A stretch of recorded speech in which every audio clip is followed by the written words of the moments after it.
Yo, what's good, everybody? Welcome back to the real episode 1 of the Run the Base podcast. Real quick before we start, I just want to thank all the support we've gotten from our first episode, our pilot episode, if you'd say, our half first episode. We broke 2 videos, broke 1K, bro. Yeah, and exactly. I thought that was outstanding. Yeah, we did crazy. a lot better than I anticipated.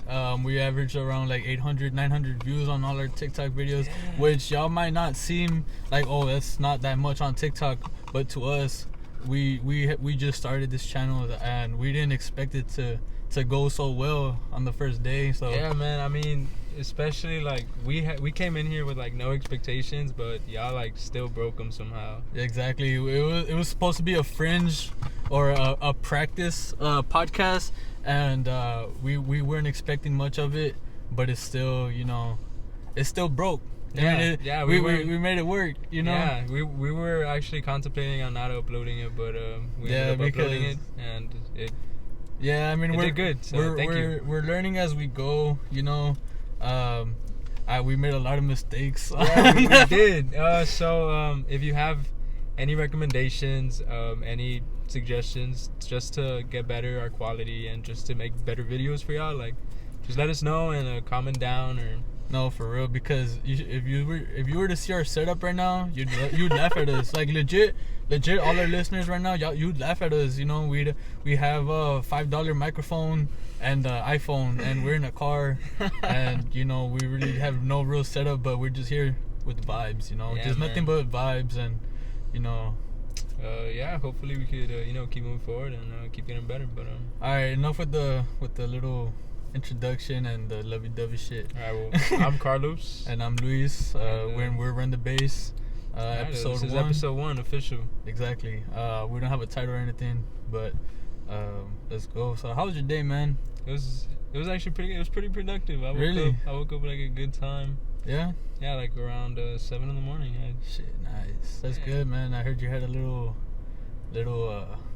crisis on the way over here. Yeah, there was like an accident, bro, and I didn't even know. I was just driving, and all of a sudden, I see the turning lane, and I'm just looking. I'm like, why is there so many people turning? Yeah. And bro, they were avoiding traffic, and I didn't see it until I was already in it. And when I passed the traffic, there was like you said, like there was an accident. Maybe it was like the aftermath, but like there was no reason for there to be traffic. Oh, really? Yeah, like there was no reason for there to be traffic, and we were just at a standstill for like a good 30 minutes. That's weird. You have to remember that, like, I mean, it's everybody's getting out of work around this time, and the Loop is a real busy street with Alexander, United, and I mean Del Mar right there. Like it's a really busy. Really busy intersection. Yeah. Took me a while to get here, but I know. So so right now it's 6 p.m. We were planning on recording at like 5:30 or 5, so it took him like an hour. I took off from my house at around 5. I told him I'm on my way, and I didn't get here until like 5:50, 6. Yeah, man. Like we said, we're learning as we go. Like me. I got here and I forgot the microphones, which honestly, like, the microphones is a big step up for us, right? Because of the first episode, we were just using the iPhone microphone. Yeah, I don't know if y'all noticed from the first and second video, but hopefully the sound quality went up. Yes, sir. Yeah, you want to get into it? Yeah, let's get into it, man. So I guess first thing on the agenda is we've had a couple days to sit on the album, on the Kendrick Lamar album, Mr. Morale and the Big Steppers. So what are your thoughts on the album, man? Well, what did you think? What was your overall takeaway of the album? Kendrick Lamar, I feel like he didn't blow me away, and I'm never really blown away by Kendrick Lamar. I always feel like he always just raises the expectations. I expected it for him to be great. So this album was just really good. Like I felt like it was a really good album. I played it through a good 3-4 times, just to get a better understanding. And I mean, there's a lot of controversy surrounding the album and specific songs. Oh my God, we'll get into that right now. But man. I think the album overall was a great listen. Yeah. it doesn't have a lot of replay value. You don't think so?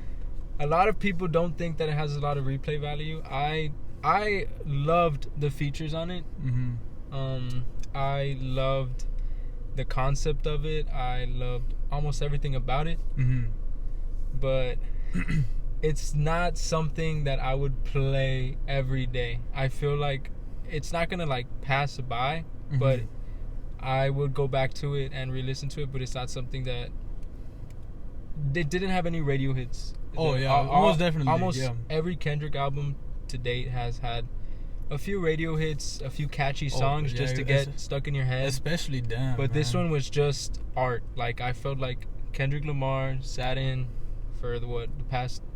He said it on the first song, like so 1,000 something days. He had writer's block for 2 years, so that was 5 years ago. So he's been working on this for 3 years. Yeah, so I feel like for as long as he sat, I feel like he just sat in there and he just dedicated himself onto making art, and that's what this album is. Yeah, well, for me, man, I'm a big, humongous Kendrick Lamar fan. You know, I was excited, you know, when he first made that Twitter post. That was crazy. When he first made that Twitter post with the quote retweet. Oh my God, what a boss, bro. He was holding on that because that quote retweet, that tweet was from like a few months back. Yeah, like in January. I know, man. He crazy. literally went back. Yeah, man had it in his drafts. Exactly, dude. So whenever that quote retweet came out, I was excited. You know, I was. You know, I mean, I'm sure everybody was. The whole world was excited. We hadn't heard from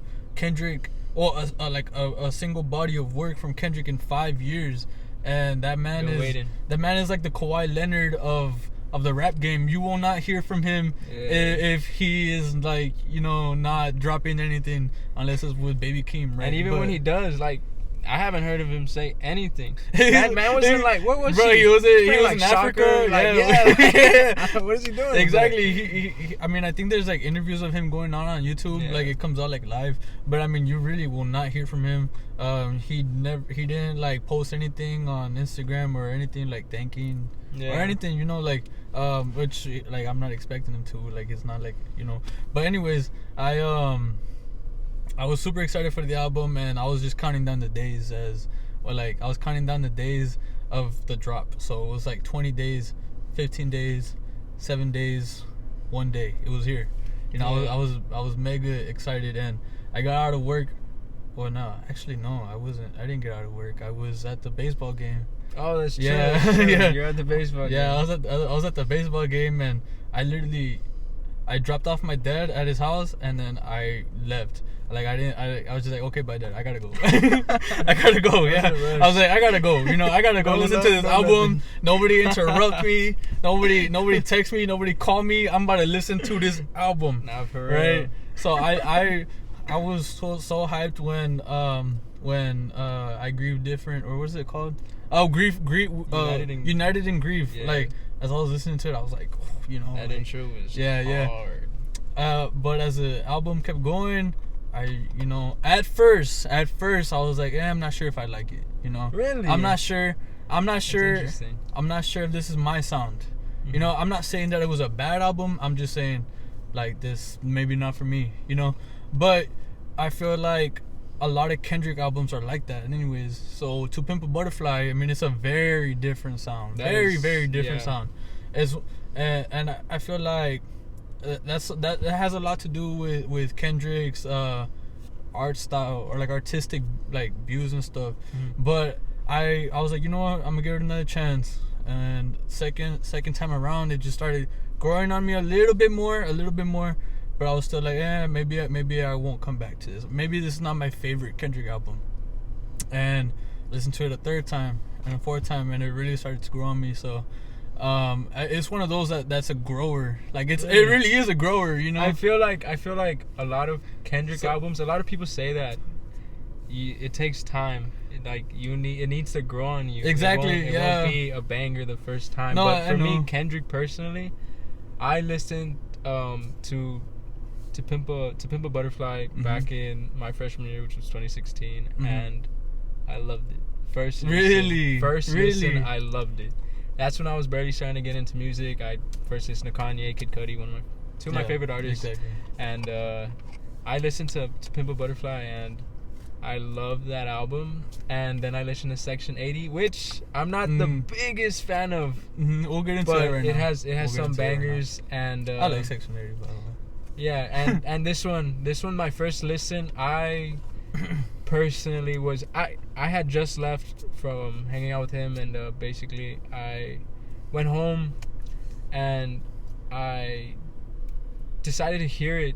I listened to it late, like it had already been out for like an hour or two. Oh yeah, I was telling this guy like, what are your thoughts on the album and all that stuff? He's like, I haven't even heard it yet. Yeah, I hadn't even heard it. I was trying to avoid all like spoilers, all like it was trending. And, like every single trend on Twitter was just Kendrick lyric or song, and I was like, no, like I'm off all social media. So when I finally listened to it the first time, it started with the intro, and I was like, nah, this heat. Yeah, like, it's going to be through heat. something. I mean, he was going through something. Yeah. And just my entire listen through, I felt like I love the album from start to finish. Really? My first listen, and it just kept getting better and better.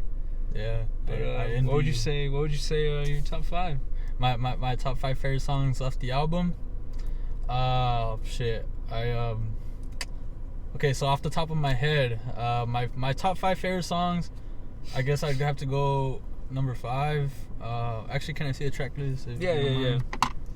If you want, we'll probably we're gonna edit it. Yeah, we'll put it right here. We're gonna edit it, and we'll put our top 5 and my top 5.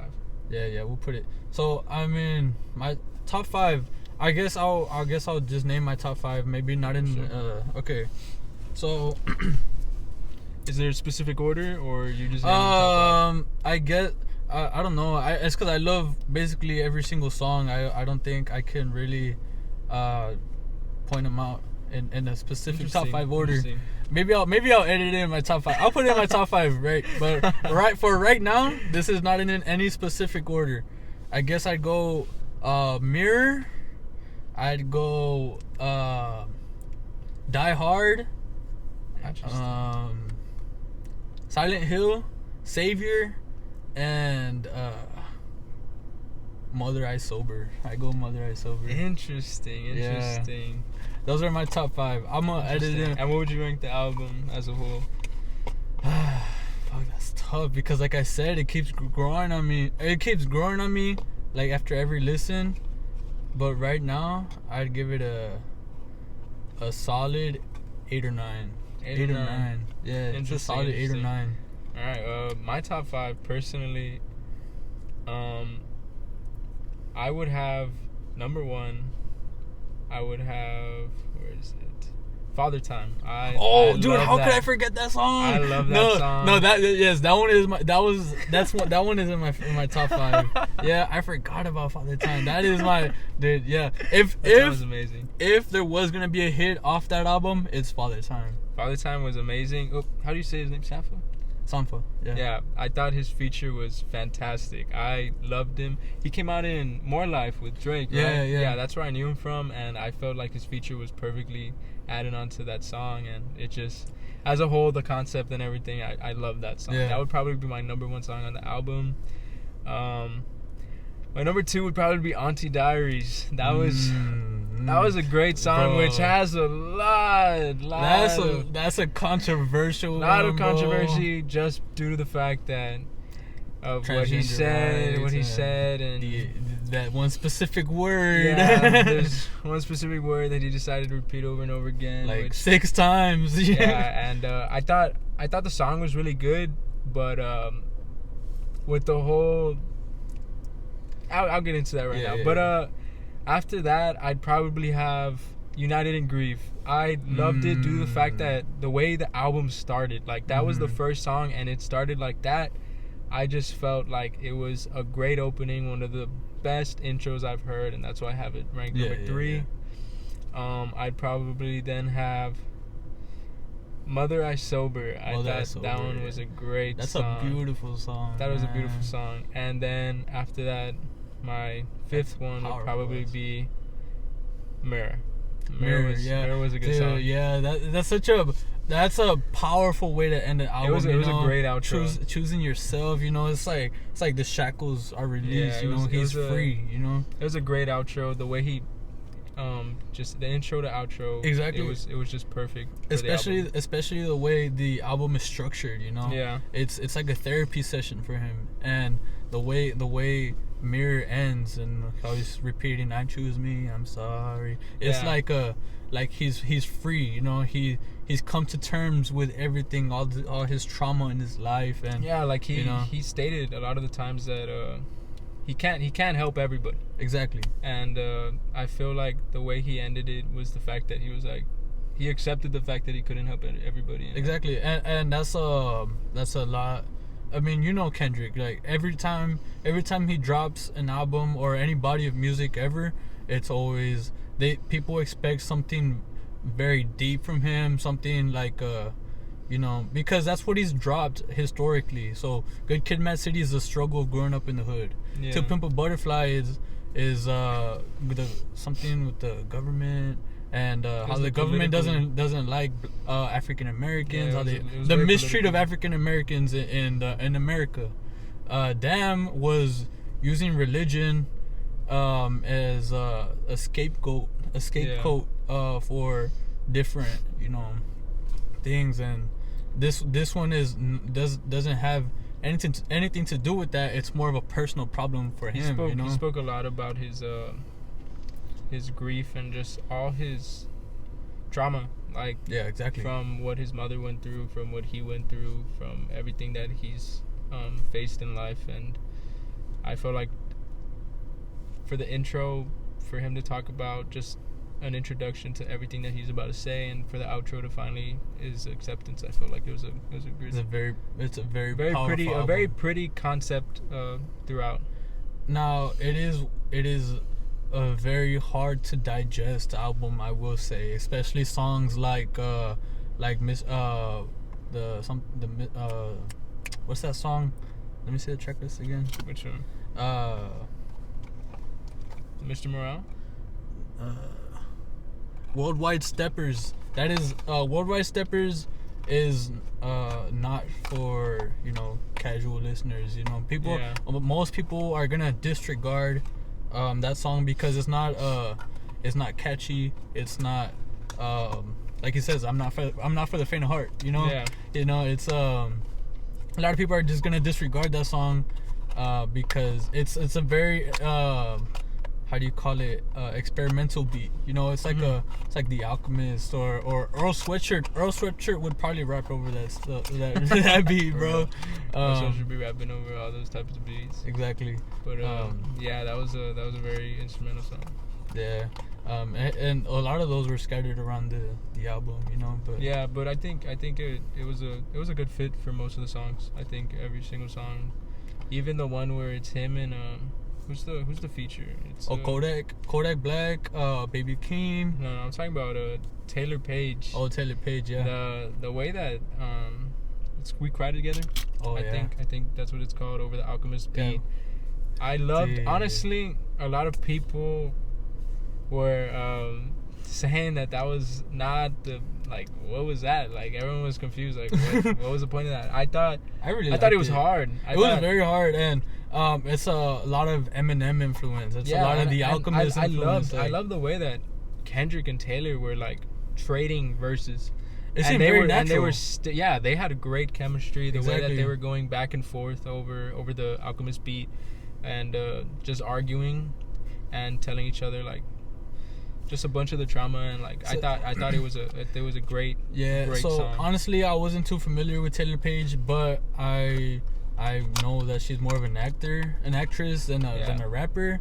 So that's a good call from Kendrick to get an actress rather than a rapper, because she was able to tap in more into that raw emotion that most female, or not just female rappers, but any rapper could could really tap into, and it made the song a lot more powerful and a lot more natural, and you know, the way it came off so like like many people have had this conversation before. it just made it a lot better, you know. Yeah, I just thought that it had a lot of raw emotion, and it was just perfectly executed. Because that song very easily could have came out corny, you know, because Yeah. a lot of rappers have attempted different, songs like that, but it comes off corny because it just doesn't seem natural, or they try to they overdo it. They overdo it, but I think they perfectly did it.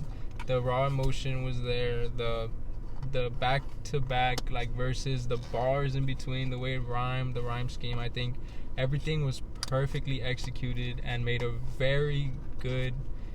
It was kind of an interlude, like, but it was still like a hard. It was a slow, like a conversational song. It was and I thought that it was a very good track. Yeah, I mean the end of that track was awkward. Like, At the end of that track, fuck me. I was like, oh.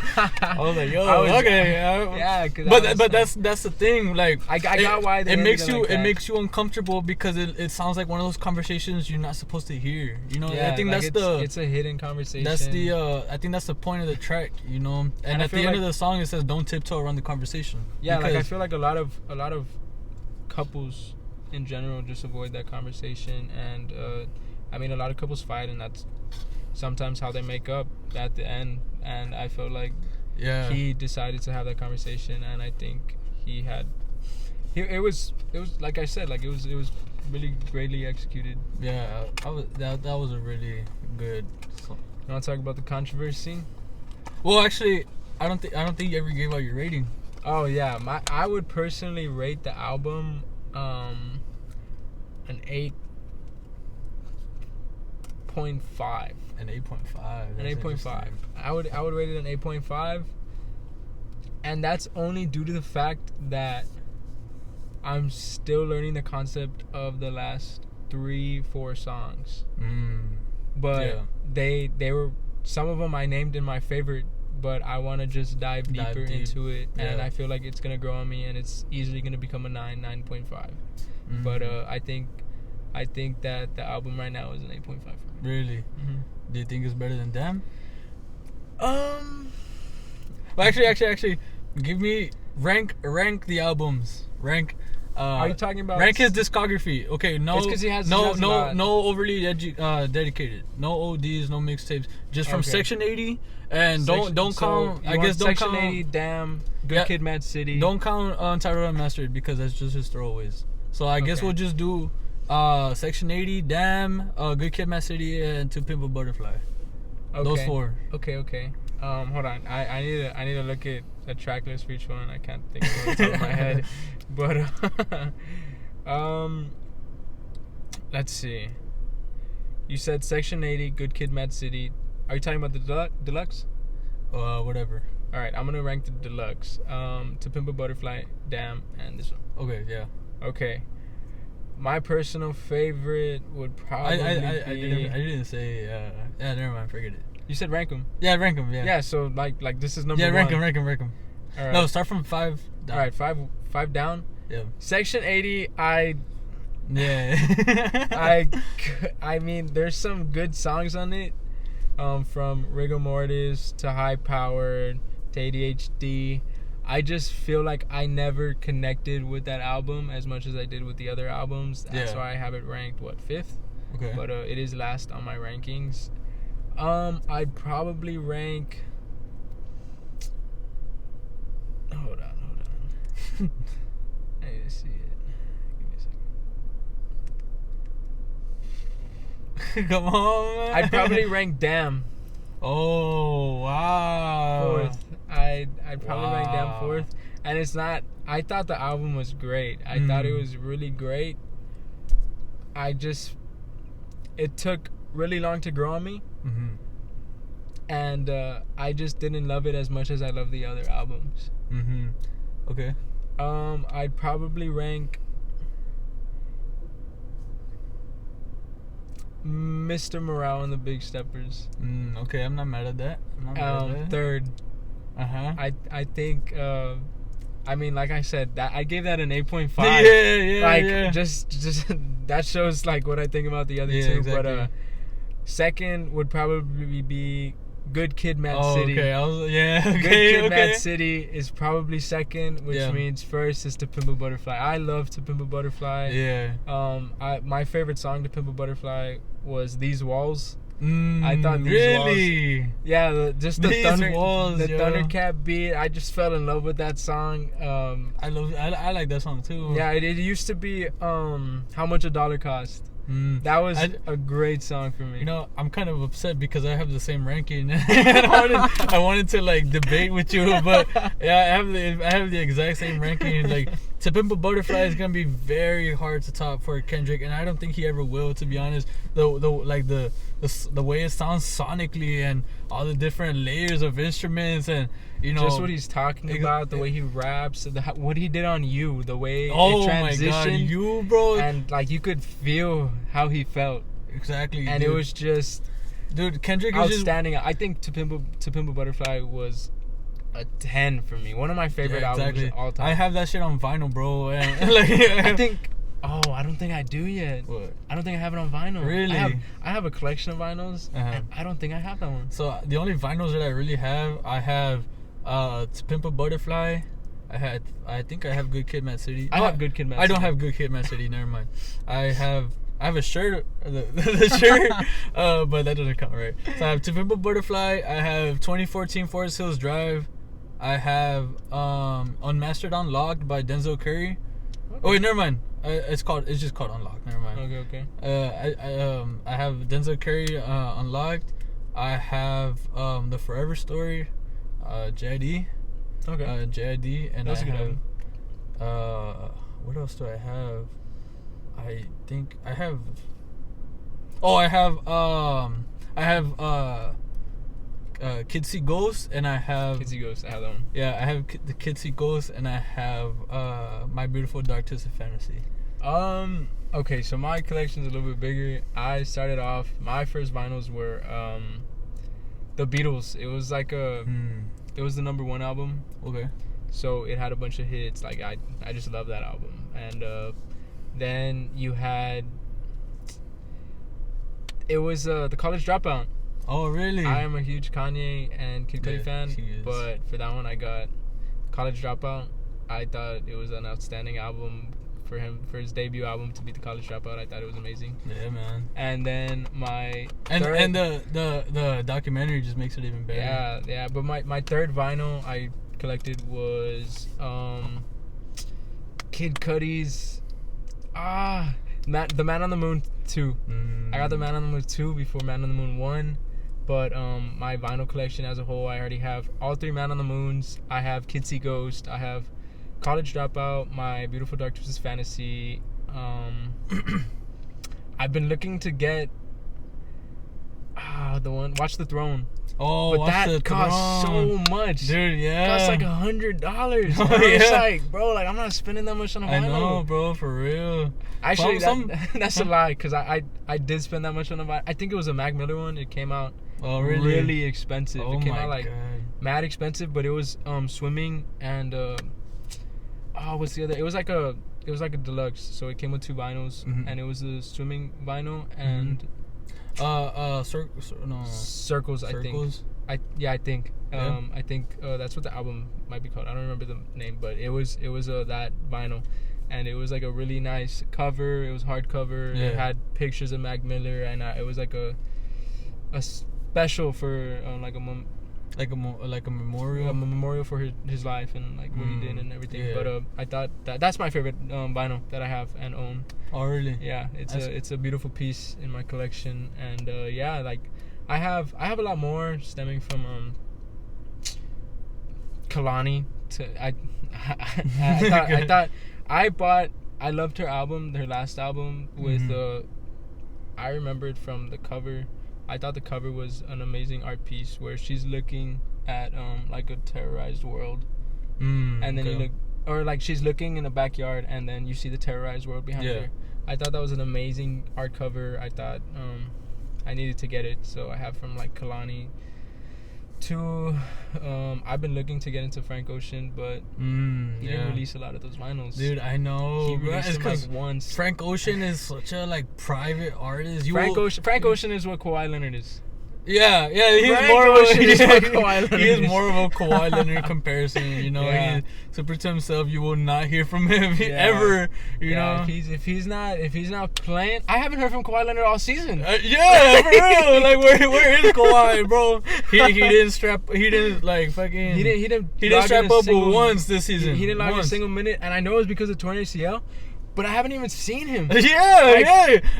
He did. I don't think I ever saw him in the games. In a House of Highlights loves to post Kawhi Leonard. Yeah, like and it's just like sitting down. Exactly, It's yeah. Sports Center never posted him. ESPN, you know, I did not nobody see a even talks about him single anymore. He's not Kawhi in. Leonard He's not in post. any player rankings like top 10. He should be.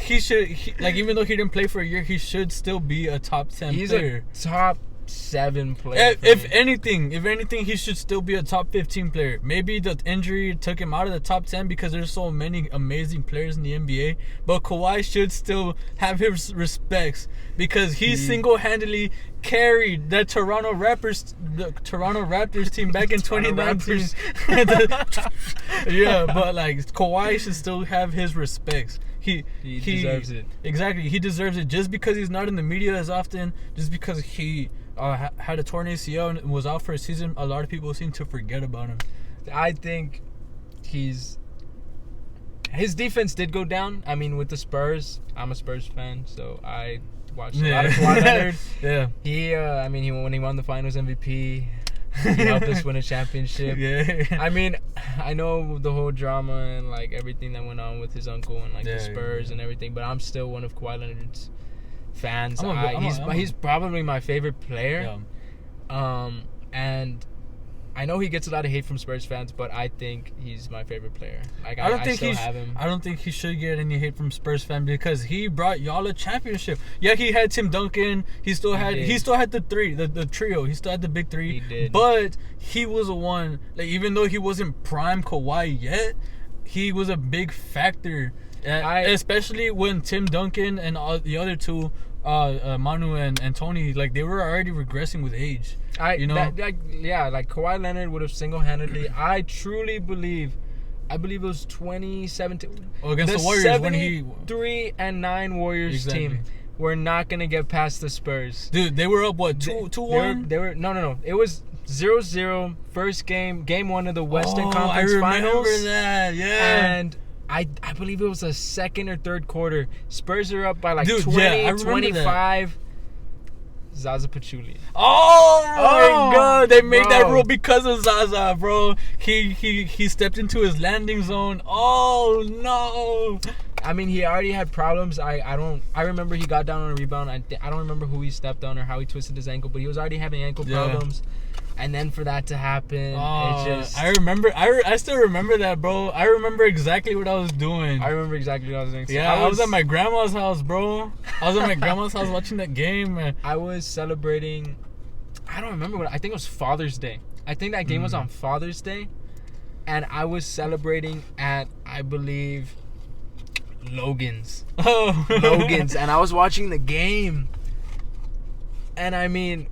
I saw that Kawhi Leonard went down, and I was like, Patty Mills. We still have Patty Mills. We still had I believe, I don't know if that was the season when Tony Parker got injured. It was. I mean, the big three was still there. No, Tim Duncan had just retired the year before. Oh, really? Yeah, Tim Duncan had just retired the year before. I think Manu was still there. Manu was doing great, but I was thinking, I was like, okay, Kawhi Leonard could still come back. It might have just been an ankle sprain. Maybe he just misses the rest of this game. Yeah. And we're up 20. We have a good cushion. I think the Spurs could handle it. I think they could close this one out. It's the Golden State Warriors. You have Steph Curry, one of the best players to ever play. One of the he's hot, the greatest shooters. When he's hot, he will not miss, bro. It's crazy. You know, you watch Stephen Curry. Sometimes he has his cold moments and he's just missing everything. Like he's bricking. But when he's hot, dude, he'll pull up from anywhere and it's just amazing. Even when he's cold, I'm still scared of Stephen Curry. Yeah. Because I know 1-3. made, and it's over. Like, Yeah, he is going off. Like, Yeah, bro, it's crazy, dude. No, And I remember his 26. I think it was 2016 MVP when he first won MVP, dude. Yeah, there was one crazy play against the Clippers. The one where when he crosses up Chris Paul. You know, that was one of them, but there was one where he dribbled around, went Oh, the back, dude, and yes. then just turned around, shot it, made it. And you could see Steve Kerr, the coach, he was like, why the, and then he made it, and he was like, oh, wow.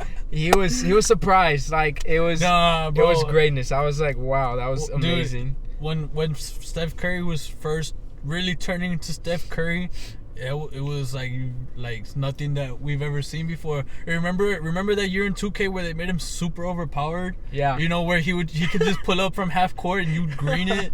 Dude, that was stupid OP, dude. Yeah. And like if you would pick the Golden State Warriors, you get kicked out of the house. You know, Yeah, I remember that, man. I have no hate against the Golden State Warriors. Right now, I'll talk about that because they're still in the playoffs right now. A lot of people's hate from Golden State came after KD joined the Warriors, because the Warriors rise to power, I guess, all really came natural. They drafted all of their stars. They drafted Stephen Curry. They drafted Draymond Green, Klay Thompson. All of that was homegrown, so you really couldn't hate on that. It's not like they signed big superstars and they bought their way to the top. Yeah, you know? I get you. All of that was really homegrown, and I guess a lot of people did still respect them, even though they didn't like them because they were winning a lot. They still had to respect them because it was all homegrown. Yeah, I mean, when you're on top, you're gonna get hate. I mean, Exactly. look at the Suns. I wanted that's the Suns. different. I That's wanted the different. Suns to win last year. I did not root for them. I did not root for them. Exactly. And when KD made his decision to go to Golden State, I remember Tim Duncan had just retired. Yeah. So I was like, dude, that I was so shook sad. the world. I was so sad. I remember I went to San Antonio and I took pictures over there. They had like a memorial for Tim Duncan, and I was like, bro, like, it's really over. Like, the big three is finally coming to an end. Like, the dynasty. I feel like the Spurs had a dynasty for a good 20 years. Yeah, since they drafted Tim Duncan. Yeah. And for the first piece of the big three to finally retire, it just broke my heart. But the decision for KD came, I think, a few weeks later. Yeah, it was so and random. it was between Golden State, the Spurs, and I believe the Heat. No, I think it was New York. Was it New York? No, I don't know. I think that was fact until Brooklyn. This past okay. But I know that the Spurs were in the running. Yeah. And I was like, bro, Kawhi Leonard, KD, LaMarcus Aldridge, Manu Ginobili, Tony Parker, it's done. If we sign KD, it is done. Yeah. And I was like, he's not going to go Golden State. Like, he doesn't want to go to a team that's already winning. Exactly. Nobody ever thought that KD was going to join the Warriors. I love KD. I think he's one of the best I don't even think Golden State fans thought KD was going to go to the Warriors, bro. No, like, I remember waking up and checking my phone, and I'm like, KD has made his decision. And I'm like, oh my God. I remember SportsCenter, it was everywhere. Yeah. And I woke up and I checked my phone, and it was like breaking. KD has signed with the Golden State Warriors. Dude, and I was like, you know what's crazy? He took like a friendly contract to join the Warriors too, you know? Yeah, it's not like they offered him a shit ton of money. It was like a team friendly contract too, you know? I have no hate against KD. I think KD is undisputed, one of the greatest players to ever play. He's obviously making the Hall of Fame. I mean, just look at him. He's what, seven feet tall, and he's one of the best shooters I've ever seen. He's the greatest scorer. Up there. He's the greatest scorer of all time. He's and up I'm not there. Scared to say he's that. up there with Curry. And Curry, he I is think a better scorer than Curry. Curry's the best shooter, but I think KD is the best shot creator, the best scorer. Look, what's crazy to me is that Kevin Durant is a 7-footer, and he's probably a top 5 greatest shooter of all time. I think, yeah, exactly. I think that's insane because If he had the build that Giannis had, Mm. he'd be the best player of all time, undisputed. Well, I don't know if that's fair, because if you had Giannis's build, who's to say that he would not? Like, who's to say that he would have the same shooting? You know? If you saw him at UT, he put in that work. I feel like Giannis puts in the work, but I think it was very hard because he started at a later age. I think it was very hard for him to learn how to shoot. Who, Giannis? Giannis, yeah, exactly. And But Giannis no, is great. The thing with Giannis is that he was actually a decent shooter coming into the league. He was not the greatest, but I mean, you'd have to close up on him. If not, you'd have a pretty good They shot. messed up his shot. Exactly. Him adding all that mass and them changing his technique because of that, it messed it up. So who's to say that they wouldn't do that to KD as well? Yeah, I get you. Because Giannis is amazing. You know, he's an amazing finisher. He will bully you. You know, because he is the same size as KD, and he's faster. He's more athletic. That man will dunk from the free throw line, just like a standing dunk. And crazy. Giannis is my favorite player, bro. I am a Giannis diehard. You know, He loves to talk about the fact that a few years back, I think he recorded it. He recorded it, and he called it. This was in 2016. Listen. All right, so this was in 2016. I remember I was a freshman in high school, right? This was in 2016. I think the Bucks had the worst record in the league at that time. They were nothing. You know, they were nothing. I think they had just gotten Chris Middleton. Giannis was in his second year, something like that. And I remember I was in art class. It was in first period, and we were talking about basketball. I don't remember how the topic came up, but I was like, watch this. The Milwaukee Bucks.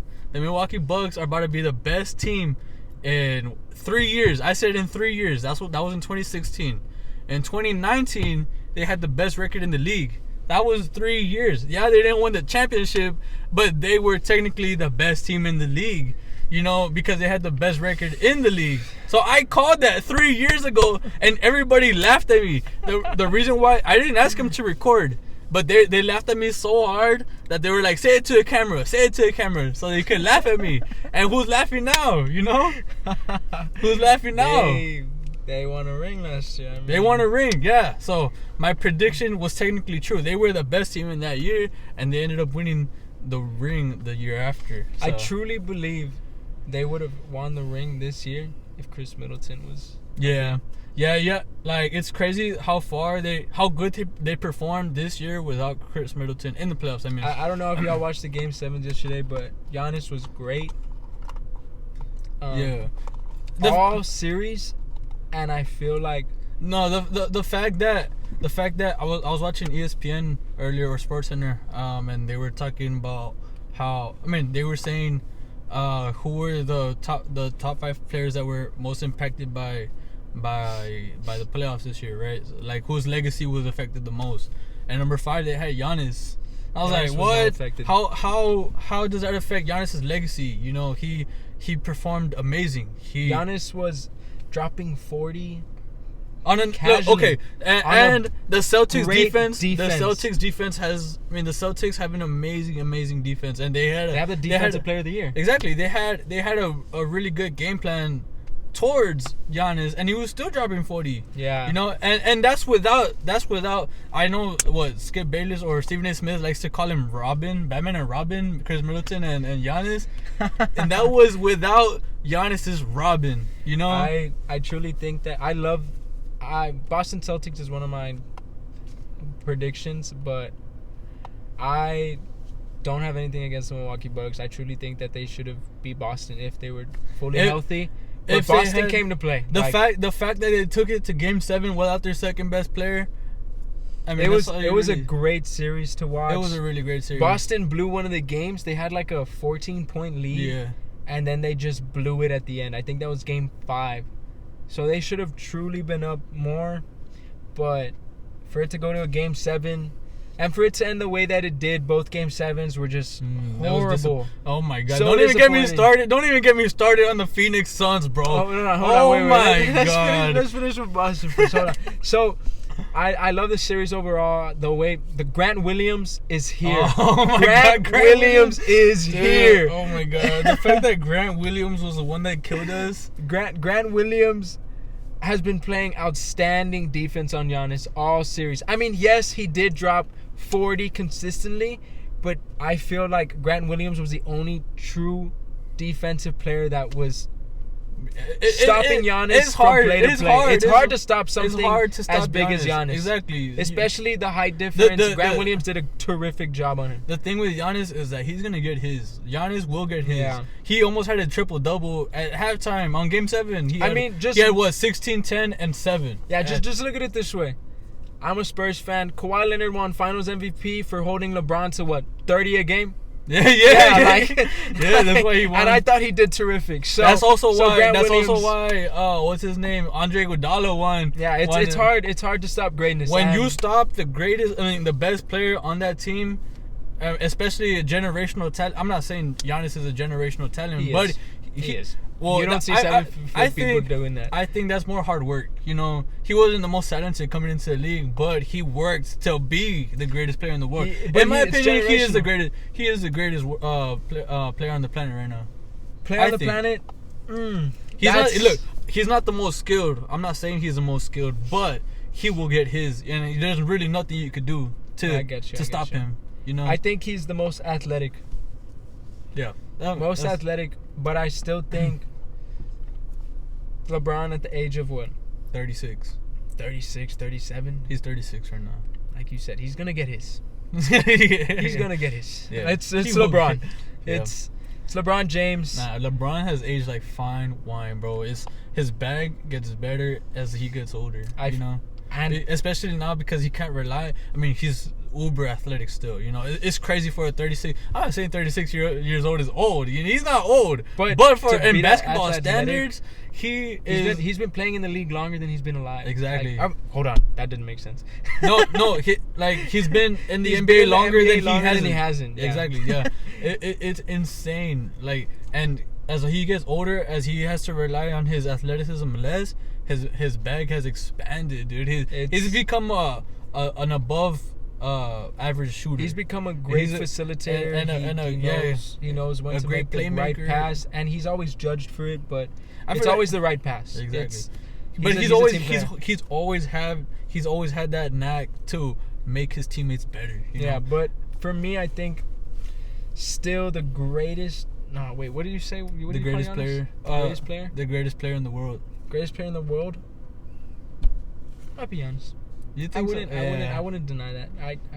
I see the argument. I actually don't disagree with that. I see a lot of arguments to still KD or Luka honestly, Doncic. I've seen a lot of arguments Luka for Doncic Luka. is not the greatest player, but he will be. Yeah, he will. He is doing outstanding. I love Luka. I'm a Texas fan. Yeah, he's a Texas. So I love a lot of of the Texas teams, and that's including the Dallas Mavericks, which again one of my predictions. And yeah. I want the Dallas Mavericks to win. I loved what he was doing against the Suns. Dude, Someone tweeted that. I've never seen someone smile and laugh after every basket. That man was having the time of his life, killing the Phoenix Suns. Bro, because, dude, for some reason, like, everybody seems to always come at Luka, you know?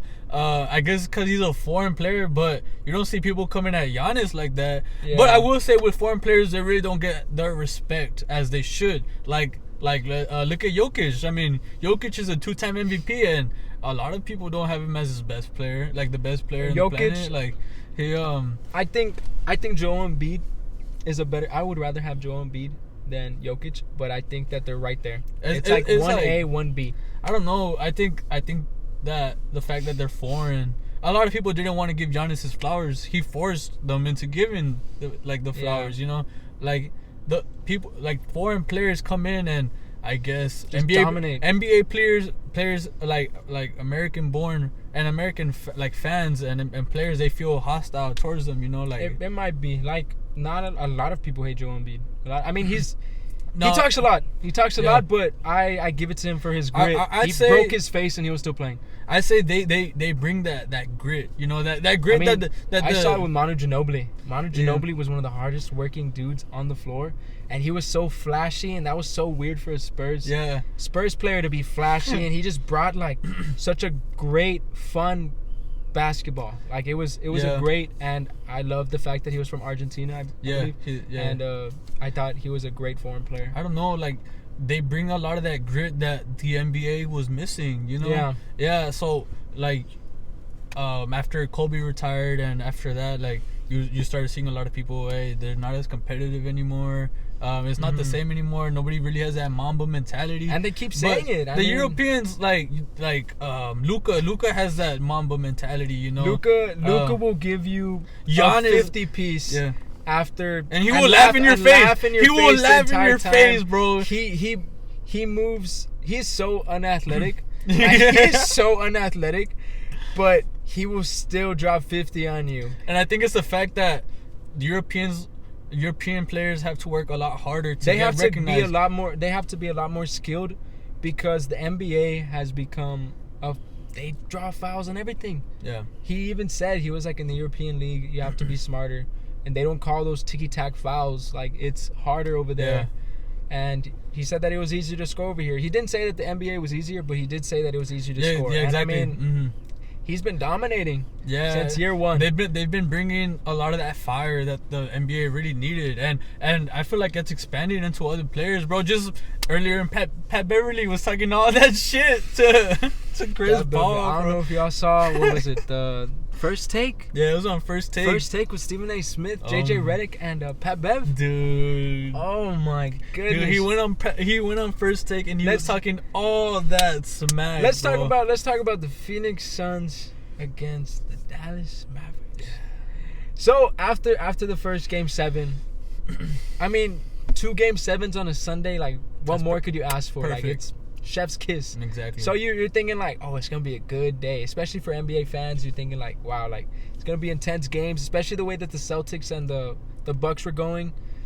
It was close every game, and then Game 7 happened, and I mean, yeah, it kind of it was kind of a letdown. I was like, oh, okay. I mean, Okay. I wanted Boston to go. So with with Boston and Milwaukee, it was close at halftime, but like Boston came out of the get go with a fire, you know, and they Yeah. never They let never their looked back. foot off the pedal, you know. Yeah. They never gave the Bucks an opportunity to come back. And in the nobody game. was making shots for the Exactly. Bucks. I think- Giannis had he didn't have a very bad stat line, but I mean nothing was falling for him. Yeah. And I just thought that it was a very bad day for Bucks team. I mean, for them to fight all the series and for them to be let down like that in Game 7, it was saddening. But the Nah. Phoenix Suns. Oh my god. I mean, I was disappointed after the first one. I was like, okay, maybe this one will be better. A lot of the Phoenix Suns fans were Phoenix Suns fans since last year. Yeah, they love to talk. like- They love to talk shit now.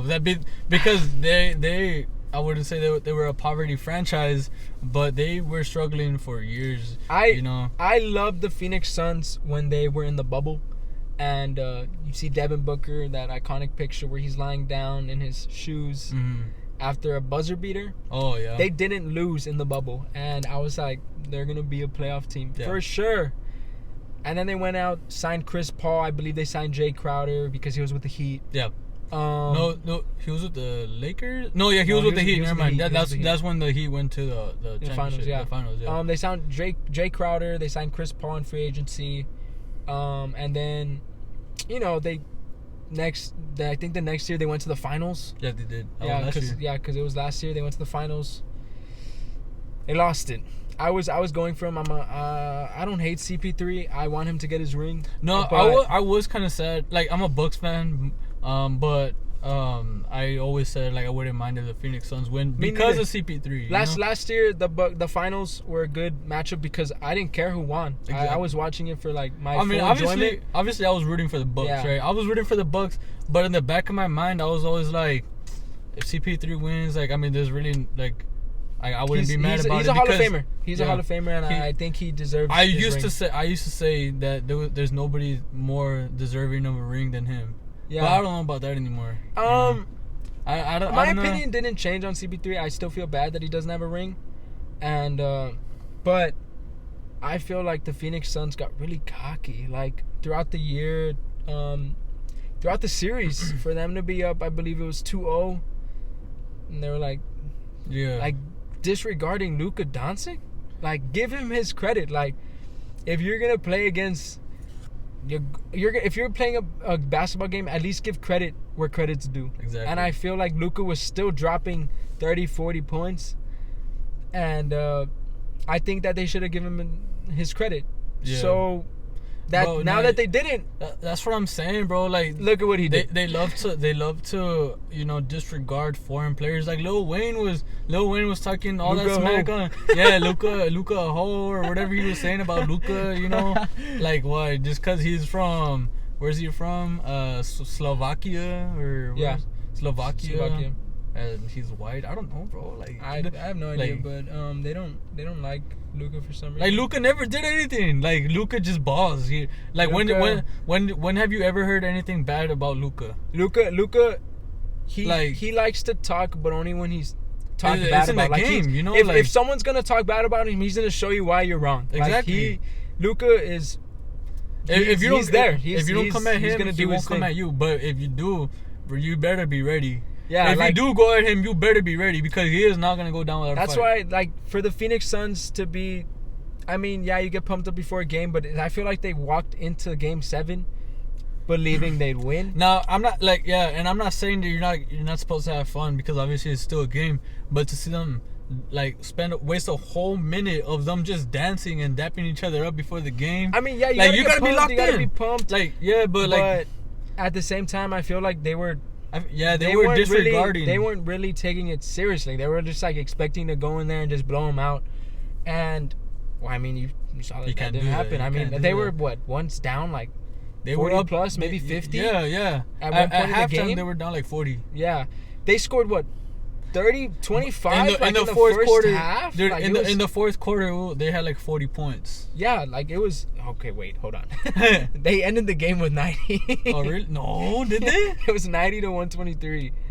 What? Okay. I think in the fourth quarter, I mean in the third quarter they had around maybe 50, 60 points. But it was. I know. I was like, what? What? Maybe I'm tripping, but I remember they were in the second half and they had like 50 points. Yeah, I think they maybe scored like 35 or 45 in the first half. I was like, wow, like it was already a 40-point game at halftime, man.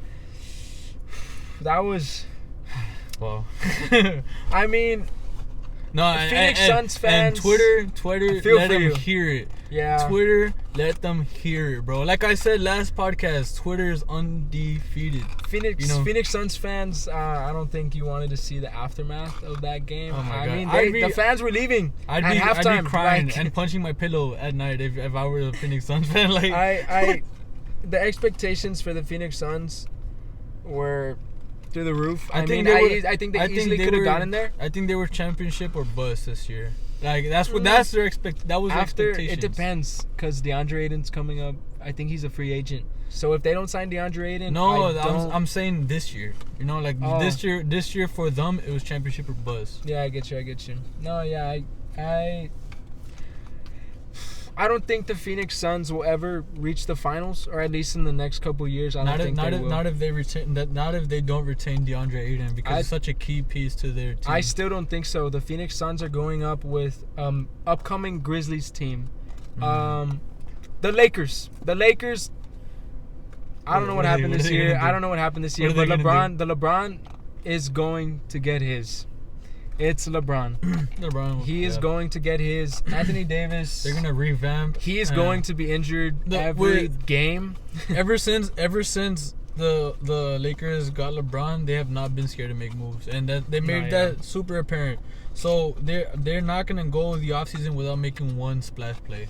Whether that's trading draft picks. Whether that's trading Russell Westbrook or any of their other assets, like they are not afraid to make moves.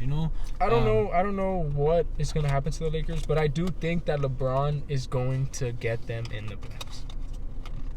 Memphis It's gonna be What- there. what- You have what- a Golden State team who doesn't even have James Wiseman yet, and they're still Not in the yet, Western yeah, Conference exactly. Finals. Mhm. Plus, they still have their picks. You have And Kuminga, bro. Kuminga, I see- Moses Moody, and you- yeah, Jordan Poole, upcoming Jordan man. Poole. Jordan. I don't know if y'all have seen Jordan Poole this playoffs, but he is outstanding. He is making his name. He like, is the third Splash Brother. He is there. Yeah. And you have Golden State, Memphis, saying, like, Dallas. Golden State is outstanding with growing their players, you know, and and that's one of the reasons why they became so dominant in the first place, because they look, Jordan Poole was a 30th pick. He was not like he was a lottery pick. Jordan Poole. He was not a lottery pick. He was end of the round pick. They picked him, and I guess there was not a lot of expectations for him. But I remember seeing Jordan Poole. I believe he played with Michigan in college. It was a tournament, but I don't know. Remember Okay. if it was the Final Four, Sweet 16, Elite 8. I don't Mhm. remember. He made the buzzer beater, and he's the reason they won the game. And that's when I realized who Jordan Poole was. Mhm. And then he joined the Warriors. I remember seeing him get drafted. I don't remember what draft it was. I think he was number 30. I know he was the last pick in the draft. I mean, not the draft, but the of the first round. Because the Warriors had the last pick, and Jordan Poole has stated that he told his story. He told the media that he was out of the rotation. He was in the G League. I think Steve Kerr even told him that if you don't get better, you're not going to be in the NBA, and he knew that. Like he said that he felt he was falling, so he put in the work, and I mean, he's been dropping 30 a game. Yeah, 25 plus. Yeah, like he's been doing outstanding these playoffs. He's been carrying the Warriors. Key. If anything, he's been outperforming Clay. You know, Clay just dropped 30. I know. In game 6. That's crazy. You know, like Game 6 Clay. Exactly. You know, Game 6 Clay. That boy is different. You know. Yeah, man. But like it's crazy that, you know, if you don't have one dude playing good, you have two others to step up right there. And then you have Draymond Green is arguably one of the greatest defensive players of all time. He's up there. He's up there. He has the motor for it. I mean, you have. He is Draymond perfect. Green, He is perfect for the Warriors. He is perfect. He's for a the great Warriors. rotational player. I think he's not a rotational player, bro. He is their. He's there. He's gonna their do backbone. He's their backbone. He is. You know, like without Draymond, they probably wouldn't be as successful as they are. Yeah. You know. But I feel like everyone needs each other. I mean, we saw Draymond play by himself. And exactly. it wasn't great. Yeah. But yeah, Draymond, I mean, they didn't have anybody. Draymond is a great player. I love Draymond. I think he talks a lot, but he backs it up, and I think he's a very respected player. I think he knows a lot, and I think Draymond deserves what he gets. I think he deserves all the his flowers, man. And I think he's one of the best defensive players, one of the smartest players. 20 years from now, we will look back at the Golden State Warriors teams, and we will look at Draymond Green as the Dennis Rodman. Draymond Green is the Dennis Rodman of the Golden State Warriors. Yeah, exactly. He is the Dennis Rodman of the Golden State Warriors. He has his role, and he's going to do it with flying and colors. he doesn't. He's not complaining about it either. Yeah, he knows his role. He knows exactly what he is supposed to do, and you know, it's rare. It's rare for players of his caliber. I mean, he was never the greatest scorer. You know, never the greatest scorer. I know that. He was never anything like that. But you know, he knows his role, and he performs it very, very well. You know. Let's see. Moving on to predictions. Oh, okay. Western Conference Finals. We'll start with Western Conference. Wow, I stuttered. We'll start with Western Conference Finals. Dallas Mavericks against the Golden State Warriors. Oh my God. Who do you predict, and how many games? So this is one of those series, man, that I would not mind any of these teams winning. I'm a big fan of both of these teams. I respect both of these teams. Like we just went on this whole rant for Luka, defending him and praising him. And then we talked about how great the Golden State Warriors are. Team, dude. dude, this is just Like, I couldn't be happier with the two teams that made it to the conference finals. But I think that the Warriors are gonna advance. I have the Warriors in 6 because they are just they have too much star power. They have the two greatest shooters of all time, and we just talked about Jordan Poole. We know what he can bring, and I feel like Draymond is gonna be following Luka, and he's gonna make it hard for Luka. I mean, Luka is gonna get his regardless, and that's why I'm giving them 2. And that's why I'm giving them 2 games. That's being generous. I'm giving them 2 games because Luka is gonna take over, and when he takes over, there's nothing you can do. All you can really do is try to withhold it. I'm gonna give him 2 games, but I got the Golden State Warriors in 6. Okay, we'll keep it with you. What about Eastern Conference? Heat against the Boston Celtics. Oh my, okay, that one is difficult. That one is hard. very difficult to pick. That one is going to Game 7. I believe. So. I whether who wins is a coin flip. But I don't know, man. I have to give it to the Celtics, bro. Like that's more of a personal preference to me. Yeah. Like, I want the Celtics to go because I feel like it would make for more of an entertaining finals. But I don't know. I wouldn't be shocked to see the Miami Heat go to the finals, but I have the Celtics. Celtics in 7? Celtics in 7. All right. My predictions would be,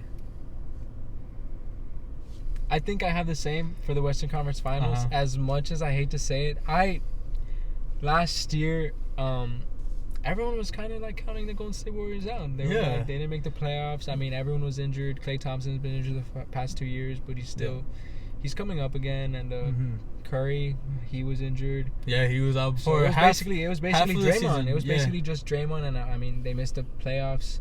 It was just a very bad year for Golden State Warriors last year, and everyone was kind of counting them out. They were. Yeah, I mean, they were a lottery team. Like, yeah, they kind of like forgot about them, and yeah, you don't do that. Yeah, like, you don't do that. Yeah, exactly. Like, especially giving them a lottery pick. Exactly. I mean, like Kuminga, he showed some flashes. They picked Kuminga and Moody. I think they had 2 picks in the lottery. Moses Moody. Yeah. So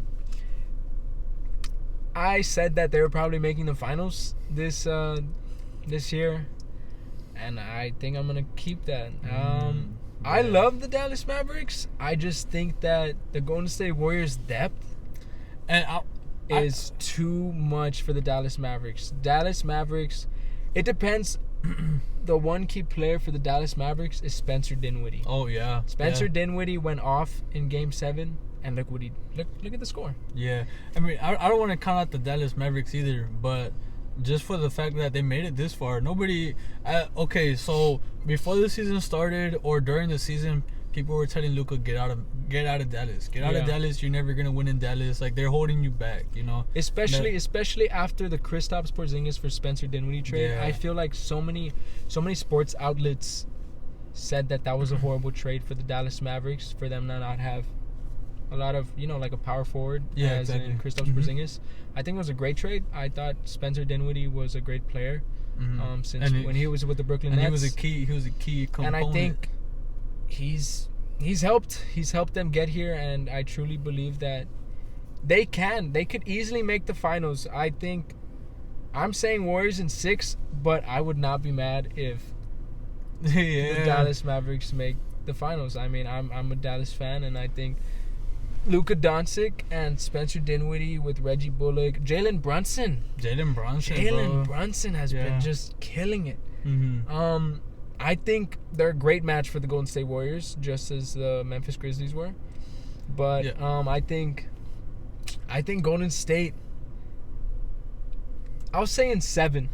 Yeah. Golden State at 7. I don't know. It's just like this Dallas team feels like it feels magical, you know, as tacky as it sounds and as easy of a comparison as it sounds. It really does remind me a lot of the Dirk 2011. Yeah, exactly. Dirk Nowitzki Dirk led The Mavericks finals, team. Yeah, it reminds me a lot of that because they were not projected to go to the finals. They were projected to get blown out by the Miami Heat. Especially the Miami Heat was what, Ray Allen, Chris Bosh, D Wade. That was LeBron. LeBron James was already there. Mario Chalmers, I think. Yeah, it has a lot of that same esque like that. Yeah. That because I feel like Luka Doncic. They're saying that he can't lead a team. He can't. He won't get far in the playoffs. He needs to leave Dallas, and he's not a great player. Yeah. I mean, look what he's doing. Like, I think he can lead a team perfectly fine. I think they put great surrounding shooters around him. The way Jalen Brunson has been just absolutely going off. He is going to get his contract this offseason. Spencer Dinwiddie, the trade and at the deadline, I think was a great trade. Mm-hmm. Kristaps Porzingis just wasn't doing it for the Mavs, and I think Spencer Dinwiddie, they needed a new person in that team, and I think Spencer Dinwiddie was a good person to get. Yeah, I mean, props to the Mavericks for even making it this far. I mean, people gotta respect them for even making it. I better not see any clowning on Twitter. I mean, it's gonna happen because Twitter loves to clown on anything, but they should not get clowned if they lose, because they fought and they clawed all the way to the Western Conference Finals, bro. All the way, they did not have an easy path here. I mean, I think the Boston Celtics. I want the Boston Celtics to win against the Heat, but again, the Heat have crazy depth. They do. And PJ really Tucker, as a defensive person, I think he is on par with Marcus Smart. Just the motor in them is great. But Marcus Smart brings a lot more offense, I believe. Yeah. But PJ Tucker hits those corner threes like, wow. Yeah, but, he was a key component in our team. The only thing that Bucks might kill the Boston Celtics is the center. They don't have anybody to go against Bam Adebayo. They really don't. Robert Williams, he's been out and in of the lineup due to the fact that he's been injured. But I don't think that'll be too much of an issue because they were able to handle Giannis. Like, not saying that they were locking him down, but but Giannis without Chris Middleton.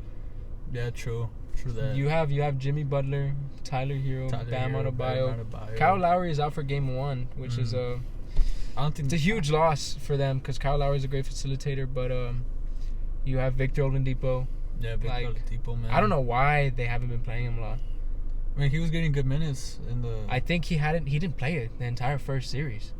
He wasn't injured. He was just at the bottom of the depth chart. Like he wasn't playing. I don't know. I think they're starting to utilize him a little bit more. The only reason that he played was because Jimmy Butler was out, and that's how they closed out the Hawks, I think.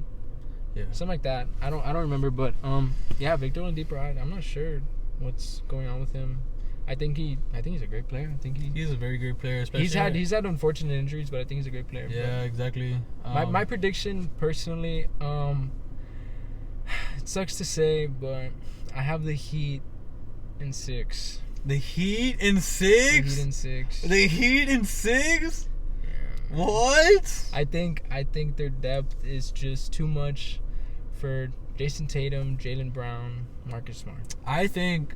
Oh, and Grant Williams. If Grant Williams decides to be prime Michael Jordan for the entire series, well, then obviously Boston Celtics in 4. Dude. Like, but I think I've seen all I need to see. The way they handle the Brooklyn Nets, the way the Brooklyn Nets. I forgot about that.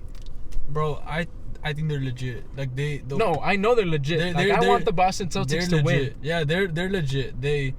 I've seen all I needed to see. The way they fought against the Bucks, the way they easily handled the Brooklyn Nets. I mean, wait, hold on, give me a second, because Brooklyn had KD, Kyrie, but they were having horrible games. They just didn't have that chemistry, bro. And all those games that they missed in the season came back and bit them. Like the whole Ben Simmons debacle. Exactly. Yeah. I don't know. That's a failed experiment.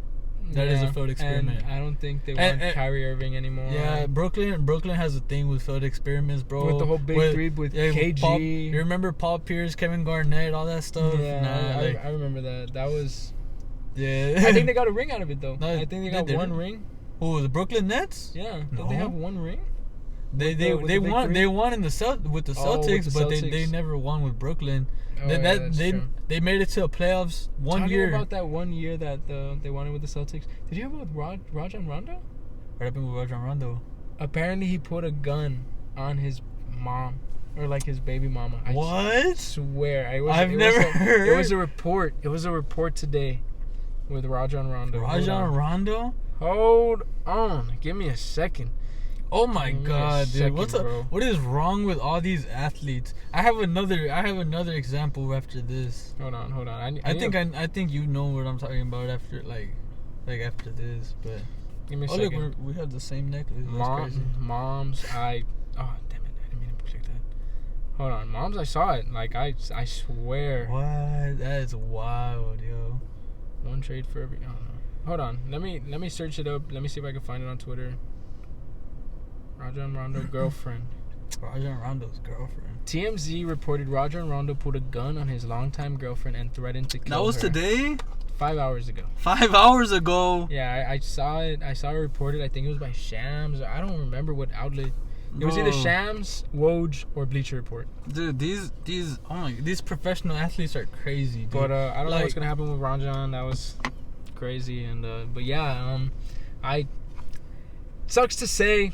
I think the Heat have better chemistry than The Celtics. no, not the Celtics, the Nets, Nets. that the Celtics previously faced. I think the Heat are gonna be hard. I think it's gonna be a great series. That's why I have it going to 7. I have it going to 7. 6. But I think that the Heat might steal one. this might be the best series of the playoffs. Yeah. I think if the Boston Celtics win and advance to the finals and win again, I think if the Boston Celtics win the finals, it'll be one of the greatest paths to the finals because Yeah, they did not for them have to an for them to easy- be KD and Kyrie and and Bruce Brown Giannis, and then Giannis, without Chris Middleton, by the way. without But Chris you know, Middleton, Brook anyways, Lopez. I mean, the Bucks. That Bucks team has great chemistry. and Jimmy Butler and Bam and then for them to Adebayo and- go into the Heat, beat Bam Adebayo, Victor Oladipo, Tyler Hero, Kyle Lowry, Jimmy Butler, and then for them to advance and either beat the Golden State Warriors Yeah. or Luka Doncic and the Mavs. I think that's a great road. Yeah, it's because let's be honest. If Luka makes it to a finals, the whole U.S. is gonna be rooting for them. They're the underdogs Yeah. for sure. You know. Plus, I feel like nobody likes Boston due to the fact that their history with the rings and everything. Yeah. I don't But know. yeah, I want I think Jason those- Tatum to get his ring. Jason, too. Yeah. I wouldn't if honestly my finals prediction. I hope Dallas against Celtics. I hope Yeah. Dallas against Celtics. That would be my dream prediction. You already made your prediction. Yeah, Man. but that would be my dream scenario. Yeah. I made my predictions because that's what I truly believe. Yeah. But my dream scenario would be Dallas versus the Celtics, which I chose for them to both lose. Yeah. And Man, I like I got Warriors in 6 and Celtics in 7. and honestly, I wouldn't be mad with any of the teams winning. But I don't want to see the Heat. I'm there. just glad that the NBA is back to competitiveness. It's not just the same teams every Oh year. yeah, I get you. I'm just glad that whole super team era is over. There's still super teams in the NBA right now, but I'm just glad that it's more competitive now. You know, No, yeah, I get you. because for like a 5-year stretch, 6-year stretch, it was just LeBron and the Cavs and the Warriors. So Steph Curry and the Warriors, and it was like what 4 years straight, 4 years in a and row? LeBron made it to a finals for 9 years straight. Yeah, it was like 9-10 years. 9 That years was insane, straight. man. Oh my! There's It's never not gonna easy be to a get more there. dominant run in the NBA. Yeah, he didn't win every single finals. Didn't Bill Russell and Will Chamberlain Yeah, fight but for 11 rings in a row? yeah, they did, right? But I'm not come on, man. Like, No, yeah, Yeah, obviously, obviously back no, then, it was literally. I feel like it was literally just Bill Russell and Will Chamberlain back then. I don't know any other player from that time. Yeah, Bill Russell, exactly. Chamberlain, You know, like those are greats. It wasn't competitive back then. You know, it's I like mean, you Will were Chamberlain- 7 feet. If you were 7 feet demigod. Will Chamberlain like, dropped 100. Like, come on, you're not gonna see that again. yeah, I mean, At least for a long time. But yeah, those are. I feel like we've had some chances, but like I don't know, for some reason coaches don't let their players, you know, get to that. I mean, mile if you're mark. already blowing out the team, why would you let your Risk star injury. player hurt? I mean, we saw what happened with Derrick Rose. Exactly. Like, you don't want that to happen to your star player, no matter about the accolades. Like, doesn't matter. You don't want them to Yeah, injure I get themselves it. over a useless accolade. I get it. Yeah, I get it. Yeah, I get why. But all it takes is one competitive game, and Yeah. one competitive game with a player that is super streaky. You know, so he's Klay hot Thompson. right now. Yeah, exactly. Klay Thompson is a perfect Klay dude Thompson or because Grant Williams. one player, it's a super competitive game. One player is just on it, and he's not Yeah. missing. And you know, the coach decides we're gonna play through him. And I feel like that's the only way it'll get done, and it would have to go into like double overtime.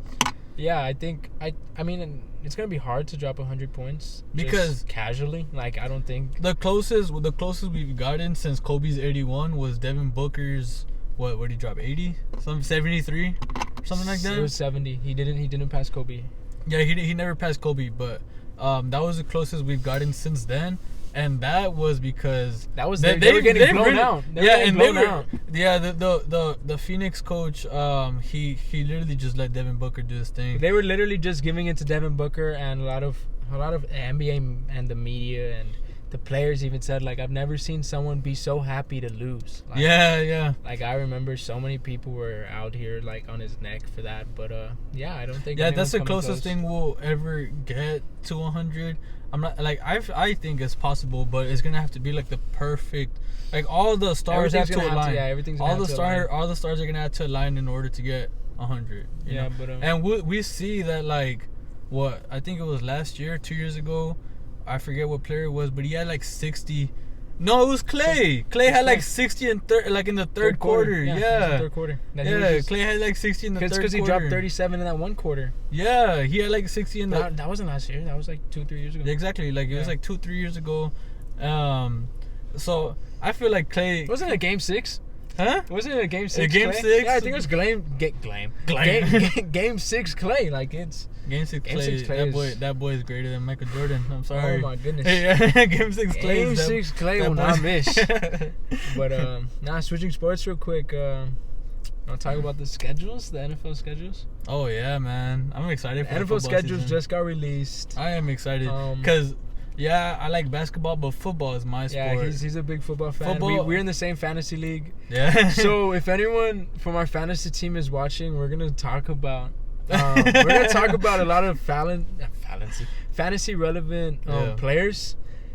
You're not allowed to watch yeah, it. skip, Like, it's- skip the next 30 to 30 This minutes. is to an hour. advice for everybody else. It's Hop I don't want it off. to backfire on me Yeah, exactly. and our league. Coming but, coming from the defending champion, you know what I'm saying? I was fourth, sadly.